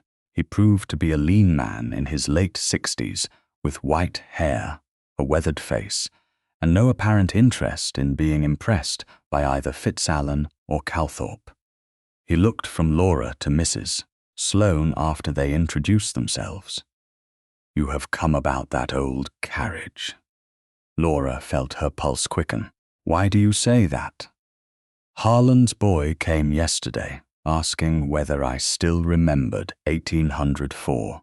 Nobody asks an old ostler about 1804 because they care about horses." He opened the door wider. "Come in, then." His sitting room smelled faintly of peat smoke and leather. Laura remained standing until he indicated a chair. "Mr. Keene, I do not want you to tell me what you think happened between my brother and Lady Eleanor. Good, I don't know. I want only what you personally saw or heard." Keene looked at her more closely. "That's rarer than asking for a story." "It is all I can use." He nodded. "Your brother ordered the chaise himself." Laura's fingers tightened around her gloves. "You remember him doing it?" "I remember because he was particular about 7, said he needed fresh horses ready and no delay." "Did he cancel it?" "No, the answer came without hesitation." "Who did?" Keene leaned back. "Maurice Fitzalan came before 6. Wasn't Sir Maurice then. He spoke with the posting clerk. Said the carriage wasn't required, and the Fitzalan gentleman had changed his plan. I confirmed the cancellation because the horses had already been marked for it. That's why my K is there." Laura kept her breathing steady. The posting book had suggested this. Keene had now connected Maurice personally to the act. Did Edward arrive afterward? A little before 7. Keen's expression changed, memory sharpening his face. He expected the chaise. How do you know? Because he asked why it wasn't standing ready. Laura felt Mrs. Sloane become motionless beside her. What was he told? That it had been cancelled. Keen rubbed one thumb against the arm of his chair. He looked as if someone had struck the ground out from under him. Asked who cancelled it. The clerk said Maurice Fitzalan. Laura swallowed. Did Edward say why he needed the carriage? Not at first. He was angry. Then he said something about Lady Eleanor refusing to see him. Laura leaned forward. His exact words, if you remember them. Keen frowned. I won't swear to every word after 12 years. Then do not. He seemed to approve of that. What I remember is him saying Maurice had come from Yelverton, with word that Lady Eleanor wanted nothing more to do with him. Your brother said he had ordered the chaise anyway, because he meant to hear it from her himself. The room seemed to contract around Laura. Maurice told Edward that Eleanor rejected him. That is what Edward said. Did he leave? He tried. Keen looked toward the small window, asked whether another horse could be had. We had one being rubbed down and another not fit for the road. I told him it would take time. And then Keen's face grew grave. Word came from the Western Road. A Calthorpe lady had been thrown from her horse. Laura closed her eyes for one heartbeat. Edward had not sat comfortably at the White Hart while Eleanor waited. He had ordered transport. Someone else cancelled it. He arrived expecting to leave. Even after being told Eleanor had rejected him, he tried to reach her. Did Edward leave the inn after hearing about the accident? Yes, on foot first, until someone found him a horse farther up the road. That is the last I saw of him that night. Laura opened her eyes. Would you be willing to say this again in front of others? Keen looked displeased. Depends on the others. Only if necessary, and only what you personally know. He studied her for several seconds. Then yes, when Laura and Mrs. Sloane returned to the White Hart, Mr. Harland agreed that if the matter required a formal family gathering, he would personally bring the original posting book. It would not be sent unattended, copied and substituted, or left in another household's custody. Laura thanked him. By the time their carriage turned back toward Yelverton, the document case still held Geoffrey's 2 original papers. The musical box remained secured among Laura's belongings, and the White Hart posting book remained where it belonged, with its owner. Only Laura's understanding had moved. She looked through the carriage glass at the wet Derbyshire fields passing beyond. Edward tried to go to her, she said. Mrs. Sloane nodded. Yes, even after Maurice told him, she had refused him. Yes, Laura pressed her gloves together in her lap. She had wanted Edward's name cleared once because he was her brother. That was no longer enough. She wanted Charles to know because she had seen what 12 years of hatred had done to him. She wanted him freed from the belief that Eleanor had died waiting for a man who had chosen not to come. That desire was no longer about Fitzalan pride. It was about Charles. Laura recognized the truth and did not turn away from it. When Yelverton Hall appeared beyond the trees, she did not feel rescued by the sight. She felt drawn toward a choice. Charles had told her that evidence against Geoffrey would change what he thought of Geoffrey, not what he thought of her. Now Laura carried the chance to discover whether those words could survive the whole truth. The carriage slowed before the steps. A footman opened the door. Beyond him, through the entrance hall, Charles was already waiting, and beside him stood Mrs. Denby, her face pale with the strain of a memory that had finally found its missing hour. Mrs. Denby was waiting in the entrance hall when Laura stepped from the carriage, but it was Charles's face that told her something had changed while she was away. He stood several feet behind the former maid, dressed with his usual restraint, yet the calm he wore so naturally had become deliberate. Mrs. Sloane descended after Laura. A footman carried neither Laura's travelling case nor the document case until she gave permission, and the small detail steadied her. The rosewood musical box remained secured among her belongings. Sir Geoffrey's original memorandum and later note remained in the document case in her own possession. "You found Mr. Keene," Charles said. It was not a question. "Yes." Laura looked at Mrs. Denby. "And you remembered something?" Mrs. Denby pressed her hands together. "His Grace told me the times from the White Hart entry. 5:40 for the cancellation, 7 for Mr. Edward's chaise." Charles added, "I asked her only whether the times altered what she remembered." "Nothing more," Laura nodded. "Then let us hear it in the same way Mr. Keene gave his account. Only what you know." They moved into the smaller drawing room, where Mrs. Sloane took the chair nearest the window, and Lady Barbara remained absent.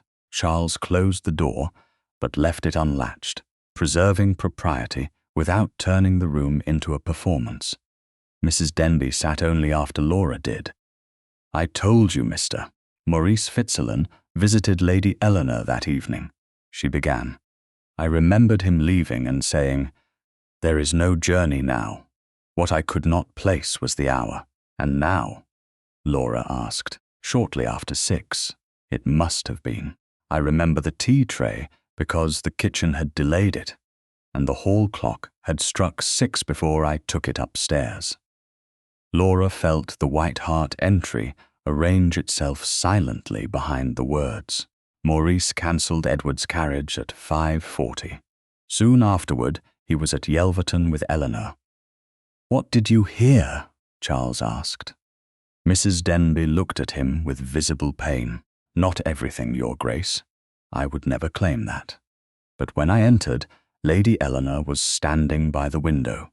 She said, 'He promised he would come, Mr.' Maurice answered that there was no purpose in waiting.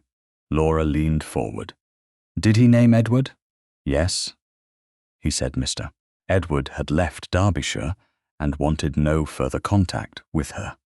Charles became utterly still. Mrs. Denby continued. Lady Eleanor asked whether Edward had said that himself. Mr. Maurice told her there could be no clearer answer than a man leaving rather than facing her. "And you are certain of that meaning?" Laura asked. "I am certain," he told her, Mr. Edward had gone and did not wish to see her again. "I will not swear to every word after 12 years. "That is enough." Laura's voice sounded calmer than she felt. She turned to Charles. "Mr. Keene remembers Edward arriving at the White Hart, expecting his chaise. Edward said Maurice had told him Eleanor refused to see him. He had ordered the carriage anyway because he intended to hear it from her himself." Mrs. Denby covered her mouth. "Oh, my lady." Charles looked away. The truth was no longer a vague suspicion. Maurice had placed himself between two people and given each a different rejection. "Edward tried to hire another horse," Laura continued. "Before he could leave, word reached the inn that Eleanor had been thrown." Mrs. Denby closed her eyes. Then neither abandoned the other. "Not that night," Laura said. She would not make Edward saintly merely because one accusation had broken. Charles looked at her with something close to gratitude and something far more wounded, and Maurice knew both would believe him because both fathers had already opposed them. Laura reached for the document case beside her chair. "Yes, which is why you must see this before we decide what any of it means." She opened the case and removed Sir Geoffrey's original memorandum. She handed it to Charles. He read in silence. Edward was forbidden to use Fitzalan horses, servants, or funds in pursuit of Lady Eleanor Calthorpe. The longer Charles looked at the paper, the more Laura became aware of her own breathing. This was the test she had feared since leaving Fitzalan Manor. Charles finally raised his eyes. "It is genuine?" "Yes." "Your father opposed them directly?" "Yes." She took out the second sheet. "And weeks after Eleanor died, he wrote this." Charles read Geoffrey's regret that he had mistaken obedience for judgment and expected Edward's grief to yield to paternal authority. He returned neither paper immediately. He knew he had been wrong about refusing to hear Edward fully. "That is all the note proves." Charles looked at her. "You are determined not to rescue him." "I am determined not to rescue myself through him." Mrs. Denby quietly excused herself, shaken by what she had heard. Mrs. Sloane remained, discreetly turning her attention toward the garden beyond the window. Charles rose. "There is something you must see as well." He crossed to a writing cabinet and removed a folded household instruction. "I found it this morning while you were gone." Laura accepted it. The late Duke's hand was firm, almost severe. Eleanor was not to receive Edward Fitzalan without her father's permission. No servant was to facilitate a meeting. No carriage was to be provided for such a purpose. Laura read the instruction once, then again. "Your father too?" "Yes." Charles's voice held no defense. He believed he was protecting Eleanor from scandal. "My father believed something similar about Edward, and both behaved as though authority made them wiser than the people whose lives they were deciding." Laura folded the instruction carefully. "Then neither family gets innocence." Charles's eyes met hers. "No." The answer should have felt like defeat. Instead, something inside Laura loosened. For 12 years, the feud had demanded a victor. One house had to be wrong so the other could remain loyal to its dead. Now the truth offered something harder and cleaner. Geoffrey had failed Edward. The late Duke had failed Eleanor. Maurice had exploited both failures and transformed obstruction into deception. Laura looked at Charles. "When I was at Fitzalan Manor, Maurice asked whether you could separate me from my father." Charles's expression altered. "And what did you answer?" "That I intended to find out." A long silence followed. "Then find out," he said. Laura's pulse quickened. Charles did not move closer. "I spent 12 years believing that loving Eleanor required me to hate Edward. I thought, if Edward was not guilty, then my grief had been built on foolishness." He looked toward the fire. "Perhaps some of it was." "Charles." His eyes returned to hers at the sound of his name. "I spent just as long believing that loving Edward required me to prove every Fitzalan blameless. My father was not blameless. Neither was mine." "Does that change what you think of me?" Charles answered without hesitation. "It changes what I think of the world you survived." Laura's throat tightened. He stepped nearer, then stopped before the distance between them became an assumption. "I do not need your father to have been innocent in order to know you are not guilty." She held his gaze. "That is easier to say when you now have evidence." Edward tried to reach Eleanor, then hear the harder version. His voice lowered. "I do not need to make your family good before I am permitted to care for you." Laura stopped breathing for one suspended second. Charles had not said love. He had not turned the moment into a declaration she must answer. He had given her something more difficult to refuse. Care without condition, judgment without inherited debt. She rose. Charles remained where he was. Laura crossed the space between them herself and put her arms around him. He did not respond immediately. That pause mattered. It gave her the chance to withdraw. She did not. Only then did his arms come around her, gently and carefully, holding without trapping. Laura closed her eyes. There was no triumph in the embrace, no escape from what they had learned. Geoffrey remained flawed. The late Duke remained flawed. Eleanor remained dead. Edward remained dead. Yet, for the first time, their failures did not stand between Laura and Charles like a command. When she drew back, he released her at once. His expression held words he deliberately did not speak. Laura was grateful for that restraint. This was not the moment to turn truth into romance merely because tenderness had become possible. Maurice will say the fathers authorized everything, Charles said. Then we do not hide what the fathers did. Laura looked toward Geoffrey's memorandum. Then the Calthorpe instruction. We tell all of it. Your father, mine, and Maurice. Charles studied her for a moment. Even if it damages both houses, especially then. His answer came quietly. Agreed. On Sunday, November 3, Yelverton Hall carried the strained quiet of a house, preparing to say aloud what generations had preferred to bury. The Storm Relief subscription gathering was 3 days away, and by noon Charles had already received confirmations from the rector, several neighbouring landowners, the White Hart landlord, Mr. Keene, and Mrs. Denby. Sir Maurice had also agreed to attend, which Laura found more unsettling than refusal would have been. He believes the fathers will protect him, she said. They were in the library, with Mrs. Sloane seated near the window.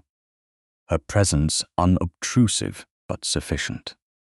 Charles stood beside a long table where the documents had been arranged in separate groups. Sir Geoffrey's original prohibition memorandum and later note remained under Laura's control.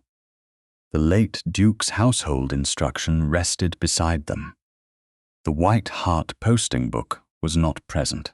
Mr. Harland had kept the original at the inn and would bring it personally on the day of the gathering. Charles had insisted on that. He believes opposition from both fathers turns interference into obedience, Charles said, and he may persuade some people of it. Laura looked at Geoffrey's memorandum. The words no longer shocked her. That did not mean they had become easier. Then we make the distinction clear. My father forbade Edward to use Fitzalan horses, servants, and funds. He did not order Maurice to lie to Eleanor. He did not order Maurice to tell Edward that she refused him. Exactly. Charles leaned one hand against the table, and my father ordered Eleanor not to receive Edward without permission. That was controlling and wrong. But it still does not authorize Maurice to invent Edward's departure. Laura looked up. You intend to say that publicly? Yes. Even if people decide the late Duke behaved cruelly, if they decide it from his own instruction, they will not be inventing it. His expression tightened. I have spent too many years condemning a Fitzalan for facts I never examined. I will not protect my father by doing the same thing again. Laura studied him. This was what she had needed to know. When she returned from Fitzalan Manor, not whether Charles could prove her family innocent, but whether he could face guilt within his own house without becoming defensive or cold.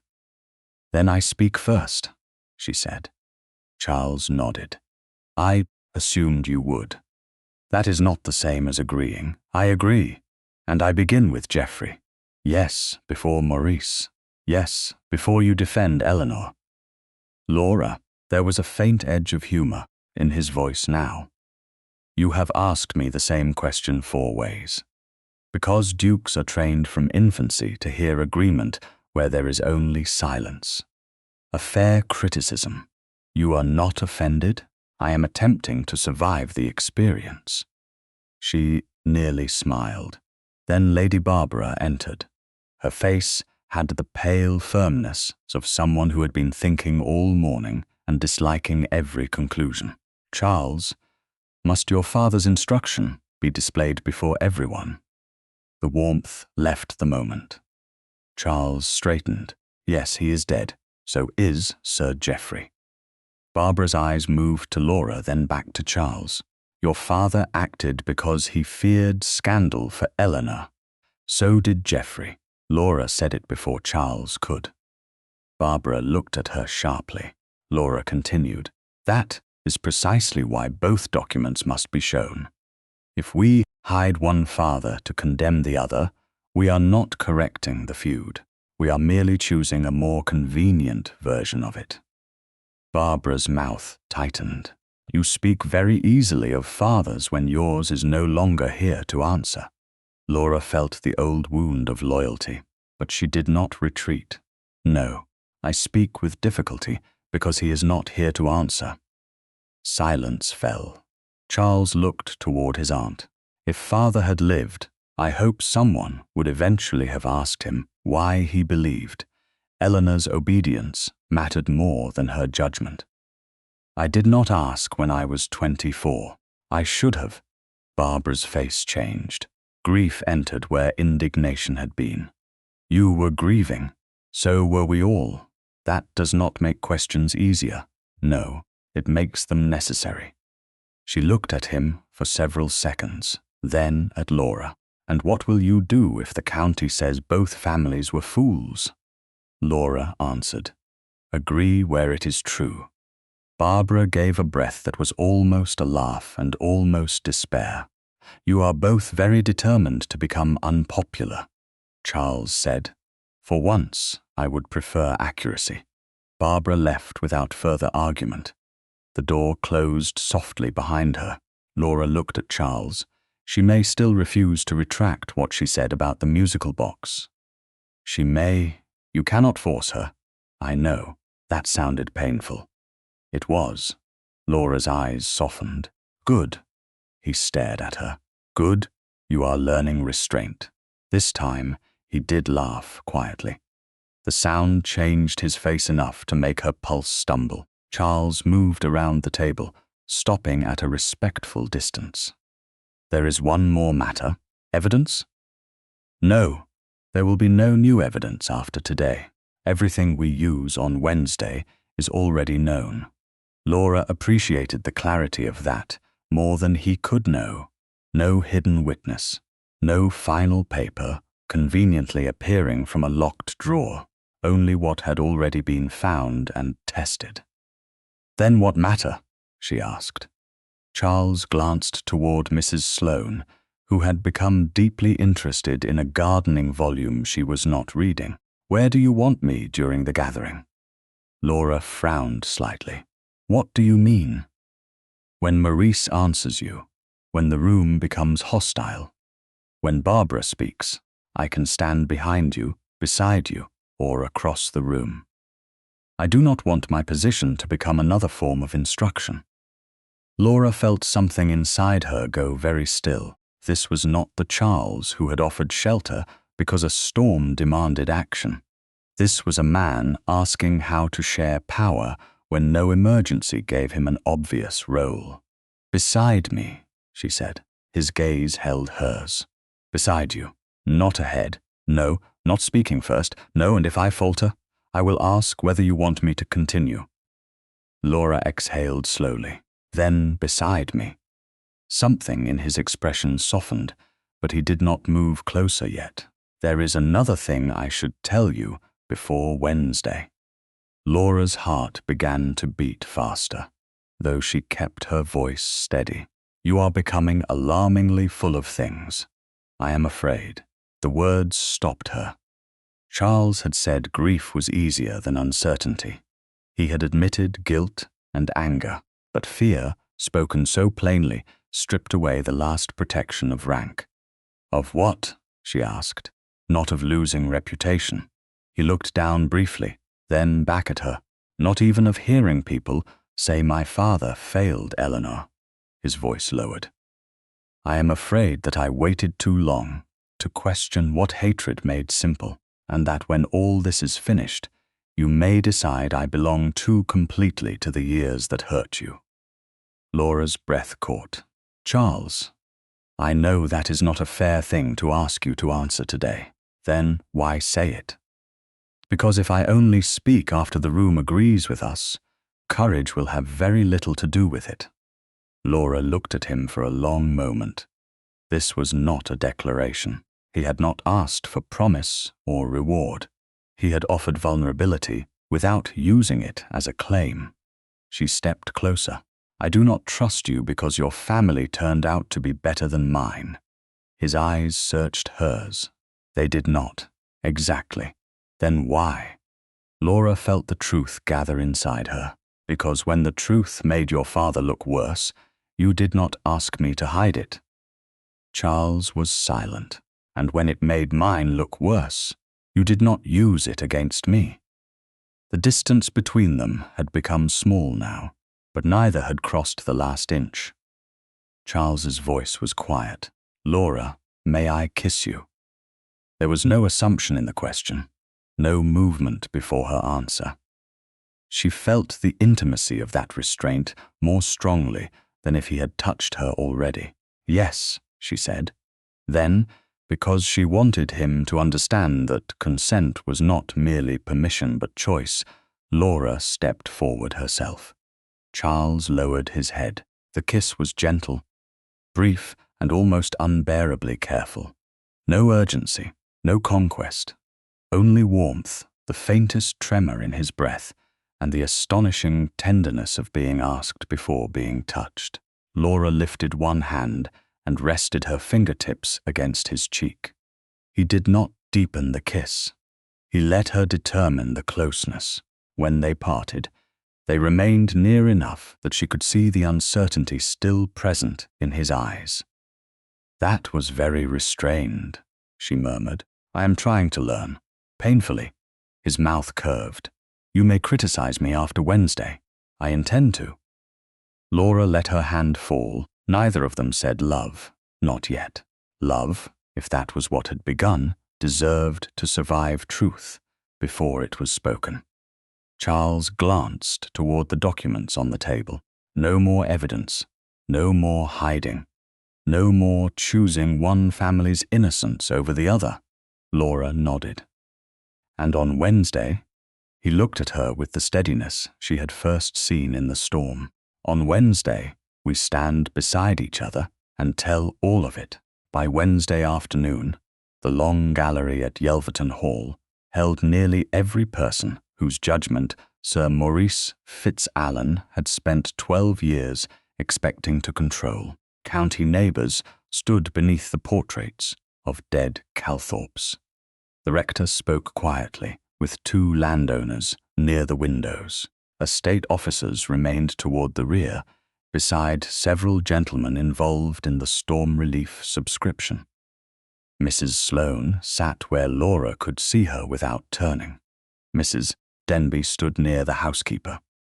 Mr. Keene looked profoundly unimpressed by polished floors, ducal portraits, or anyone's ancestry. Beside him, Mr.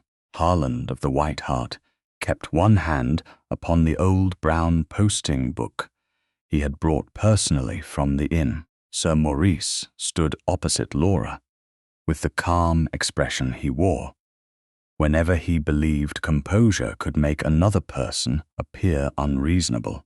Lady Barbara sat beneath Eleanor's portrait, pale and rigid. Charles stood exactly where Laura had asked him to stand. Beside her, not in front, not behind. Laura's rosewood musical box rested on a small table near her hand because she had chosen to place it there. Sir Geoffrey's original memorandum and his later note remained in Laura's document case until she removed them herself. The late Duke's household instruction lay separately with Charles. No one had been summoned to witness a trial. The gathering had been arranged for storm relief subscriptions before the old scandal returned to Yelverton. Yet Maurice had publicly repeated his version of the past, and Charles had informed him that the matter would be answered before the same circle in which the accusations had spread.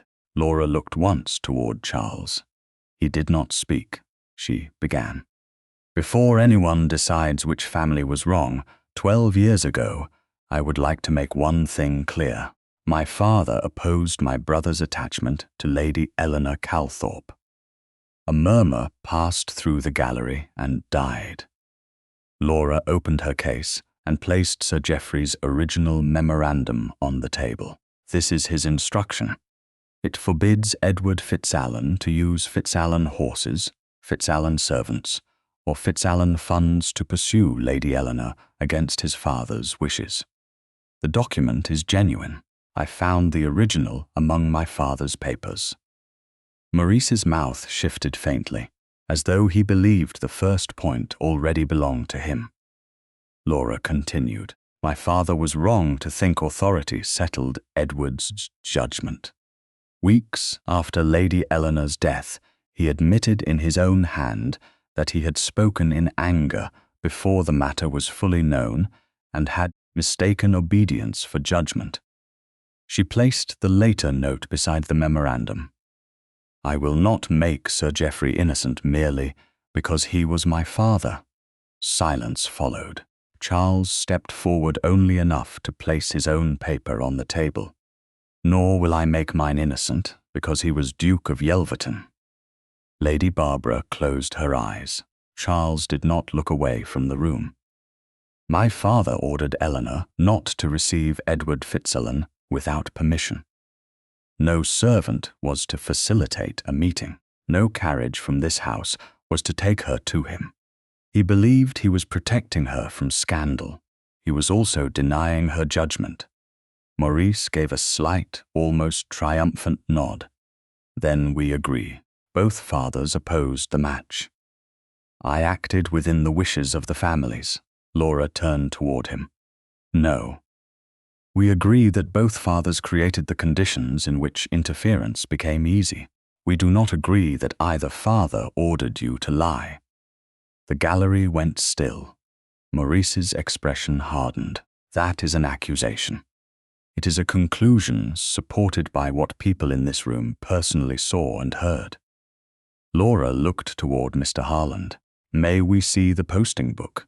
He carried it forward himself, set it down, and opened to the marked page. Same volume as before, he said. It has remained in my locked chest at the White Hart, except when I personally brought it here for examination. Laura did not touch the book. Please read the relevant entry. Mr. Harland bent closer. Edward Fitzalan. Post-chaise ordered for 7 o'clock. Then beneath it, cancelled at 5:40. M. Fitzalan. Maurice spoke immediately. I have never denied cancelling it. No, Laura said. You said my father's instruction authorized you.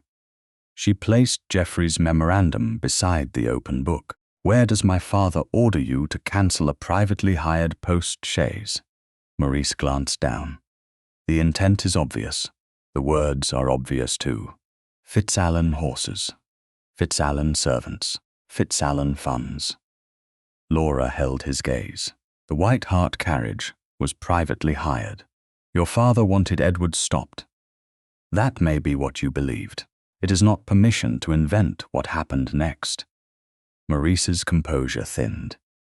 Charles remained silent. Laura turned to Mr. Keene. Please tell the room only what you personally remember.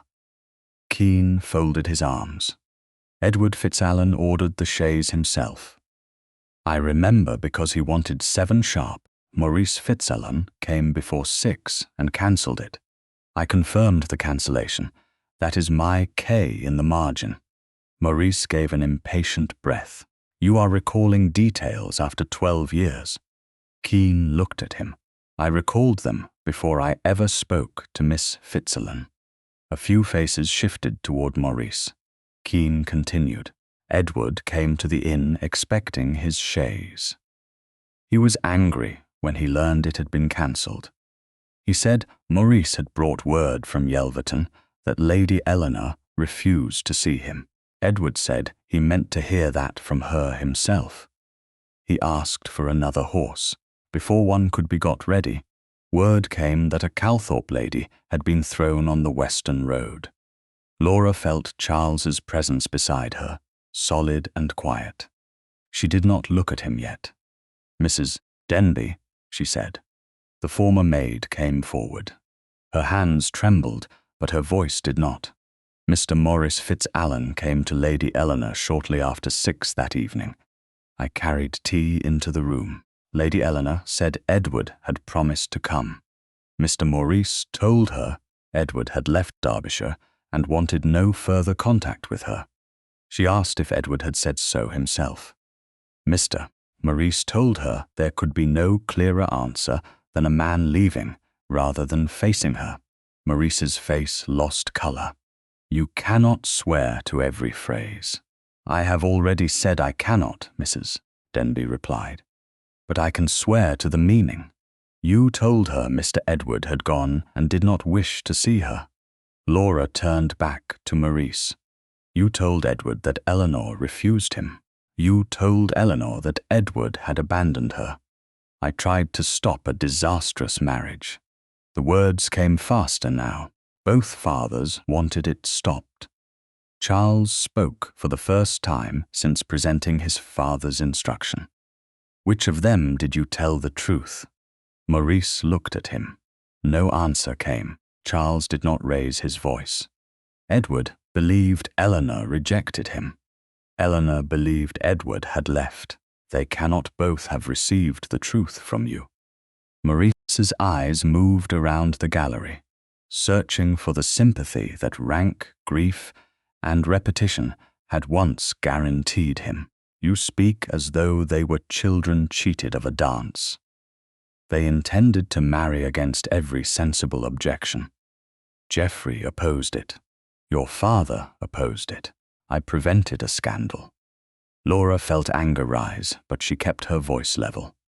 For one evening, Maurice's gaze snapped toward her. "What? You said you prevented a scandal. For how long did you intend your lie to last?" His silence answered before his mouth did. Laura continued. "Edward would eventually learn Eleanor had never rejected him. Eleanor would eventually learn Edward had never left, unless something changed before they could speak. I did not know she would ride out. No one has said you intended her accident." Laura's words were quiet. Intent does not restore the dead. Something broke in Maurice's composure. "I meant to keep them apart long enough for the matter to collapse. Edward had already said that if he married Eleanor, he would remove me from estate management. Do you understand what that meant? Geoffrey trusted me because Edward was reckless. If Edward married into Yelverton, I would have been cast aside. There it was. Not murder, not some theatrical conspiracy. Fear, vanity, money, and a man's belief that his security mattered more than 2 other people's freedom." Laura looked at him with a sadness colder than hatred. "So you protected your position by making each believe the other had chosen rejection." Maurice looked away. Charles stepped forward. "Then let this be stated plainly. House Calthorpe was wrong to say Edward Fitzalan abandoned Eleanor. Every person in the gallery heard him. My family repeated that accusation for 12 years. I repeated it in my own mind because grief made certainty easier. I withdraw it." Laura's throat tightened. She turned toward the room. "And House Fitzalan was wrong to claim that the Calthorpes alone destroyed Edward's future. My father opposed the match. He tried to control his son. I will not hide that because Maurice's conduct was worse." Lady Barbara rose. The movement drew every eye. For a moment, Laura thought she might leave. Instead, Barbara looked at the rosewood musical box. I said, "Miss Fitzalan possessed something that might have been taken from Eleanor." Her voice was strained. "I was wrong." Laura did not move. Barbara continued. "Mrs. Denby has established that Eleanor gave the box freely to Edward. Miss Fitzalan had every right to possess it. I repeated suspicion because grief made the suspicion easier for me than admitting Eleanor had chosen something I did not know. It was not elegant. It was better than elegance. It was accountability. Maurice's position unraveled quickly after that. The rector informed him, with painful formality, that remaining on the local storm relief subscription committee would damage public confidence. Maurice resigned rather than be removed. Two county gentlemen who had previously supported him made it clear they would no longer do so without independent scrutiny. Charles stated only that Sir Maurice would not be received at Yelverton. He did not threaten title, fortune, prison, or impossible legal consequences. Mr. Harland closed the original posting book and kept it in his possession for return to the White Hart. Charles's family, solicitor, already present as a subscription advisor, agreed to preserve certified copies of the relevant entries, Sir Geoffrey's memorandum, the late Duke's instruction, and written accounts from the witnesses so the false abandonment story could not quietly return in another generation. By dusk, the gallery had emptied. Eleanor's portrait remained above the far wall, unchanged by the truth finally spoken beneath it. Laura stood near the window with Sir Geoffrey's papers returned to her document case. The musical box remained hers. Charles approached, but stopped before reaching her. For several seconds neither spoke. "It is over," he said. Laura shook her head gently. "The lie is over. The grief is not." "No." He looked toward Eleanor's portrait. "Perhaps it does not need to be." Laura offered her hand. Charles looked down at it before placing his own around hers. The gesture was no longer rescue. It was choice. "I love you, Laura," he said. There was no audience left to impress and no scandal left to solve. Not because this ended well. Not because Edward was vindicated in the way we hoped. "I love you because you would have told the truth, even if it cost you everything I wanted to believe." Laura's eyes burned. She tightened her fingers around his. "I love you too, Charles." His breath caught almost imperceptibly. Laura stepped nearer. "And I think I would have loved you even if our fathers had remained impossible to excuse." A quiet smile touched his face. "That may be the least romantic comfort any man has ever received. You will survive it." "I hope so." He lifted their joined hands slightly, then lowered them again without presuming more. "There is something I would like to ask." Laura raised one eyebrow. "You are not about to propose after promising restraint?" Charles almost laughed. "No." His expression softened. "May I court you properly?" Laura looked at the man whose roof she had entered, because a storm left her no safe road, and understood how completely the choice had changed. Nothing forced her to remain now. No flood, no accusation, no family feud. She smiled. "Yes, Sure." The 7 weeks between the long gallery reckoning and Christmas Eve taught Laura that freedom was quieter than victory. Sir Maurice Fitzalan remained Sir Maurice. No convenient law erased his baronetcy. No magistrate arrived to make justice theatrical, and no fortune vanished overnight. What disappeared instead was the authority he had spent years assuming would always answer to his name. He resigned from the Storm Relief Subscription Committee. Invitations that once arrived automatically ceased. 2 neighboring landowners requested independent review before involving him in estate business. Yelverton Hall closed its doors to him completely. The White Hart posting book returned to Mr. Harland's locked chest, exactly where it belonged, while certified copies of the relevant entry, Sir Geoffrey's memorandum, the late Duke's instruction, and the witness accounts were preserved by the Calthorpe solicitor, so that Edward Fitzalan's supposed abandonment could not be revived whenever gossip required an old villain. Laura did not return to live at Fitzalan Manor. Through November she stayed partly with Mrs. Sloane's sister and partly at houses where respectable invitations allowed Charles to call without anyone pretending courtship was the same thing as rescue. He came openly. He sent cards before visits. He wrote letters that spoke as often about tenant roofs, books, music, and Laura's opinions as they did about the past. He never once suggested that becoming Duchess of Yelverton should be enough to answer every question about the life she wanted. That surprised her more than declarations would have done. One afternoon, while Mrs. Sloane embroidered beside the window and Charles sat across from Laura in a modest parlour, he asked, "If there had never been a storm, what would you have wanted for yourself?" Laura looked at him for several seconds. "A room no one could threaten to take away because I disagreed with them." His expression tightened. "Then we begin there. We, only if you wish it." She smiled faintly. "Better." Their marriage settlements became the least romantic subject either had ever discussed, and one of the most reassuring. Laura's modest maternal annuity and personal property were to remain protected according to the arrangements drawn up for her benefit. Charles did not pretend generosity by giving her what was already hers. When she thanked him for not objecting, he frowned.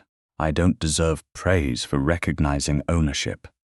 You would be surprised how many men do. I am beginning to suspect I would not."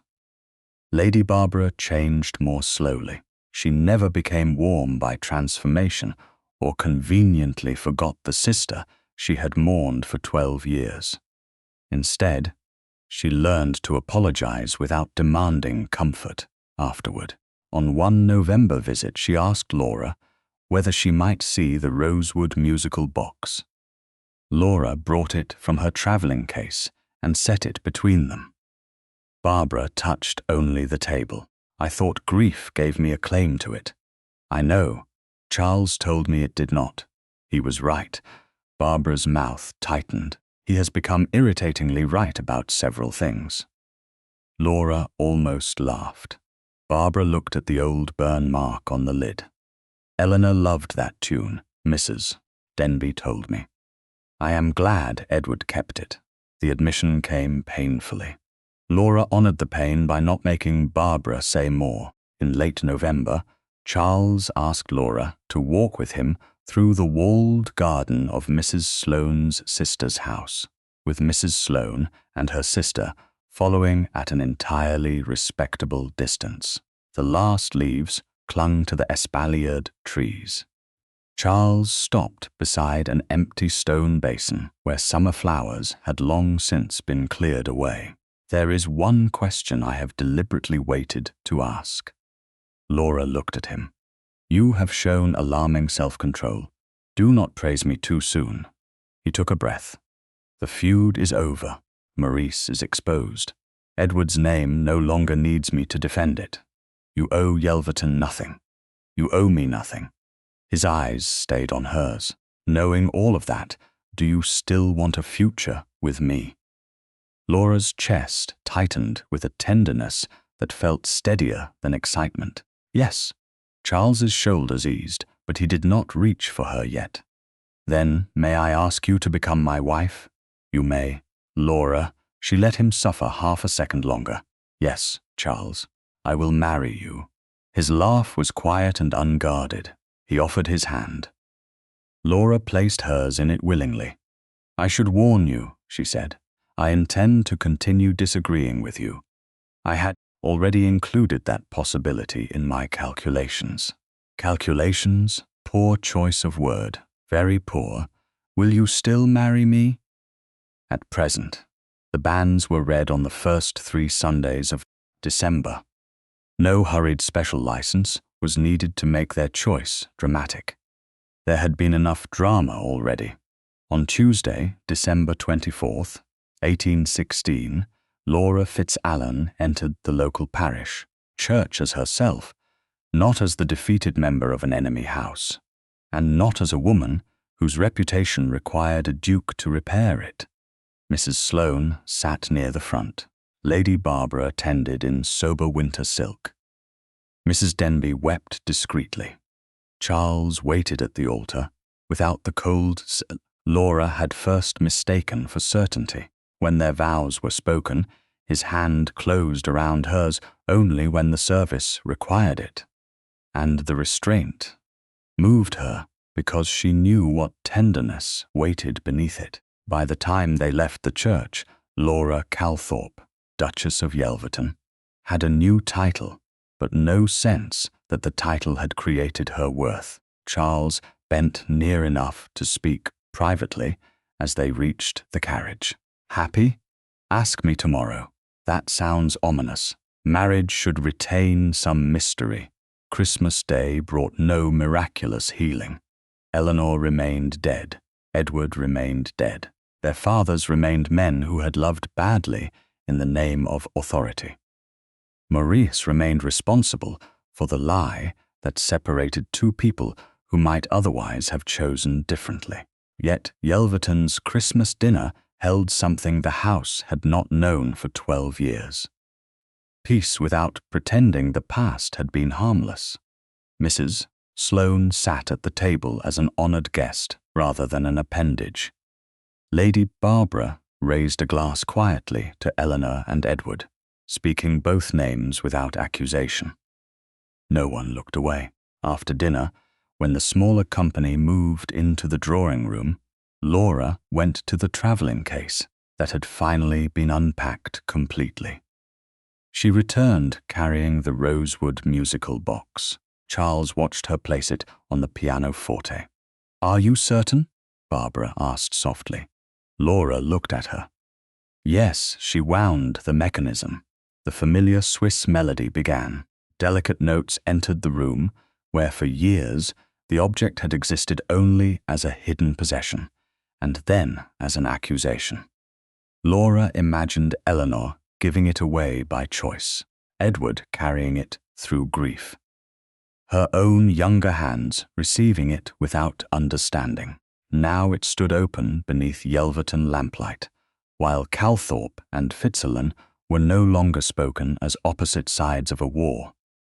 Charles came to stand beside her. He did not take her hand immediately.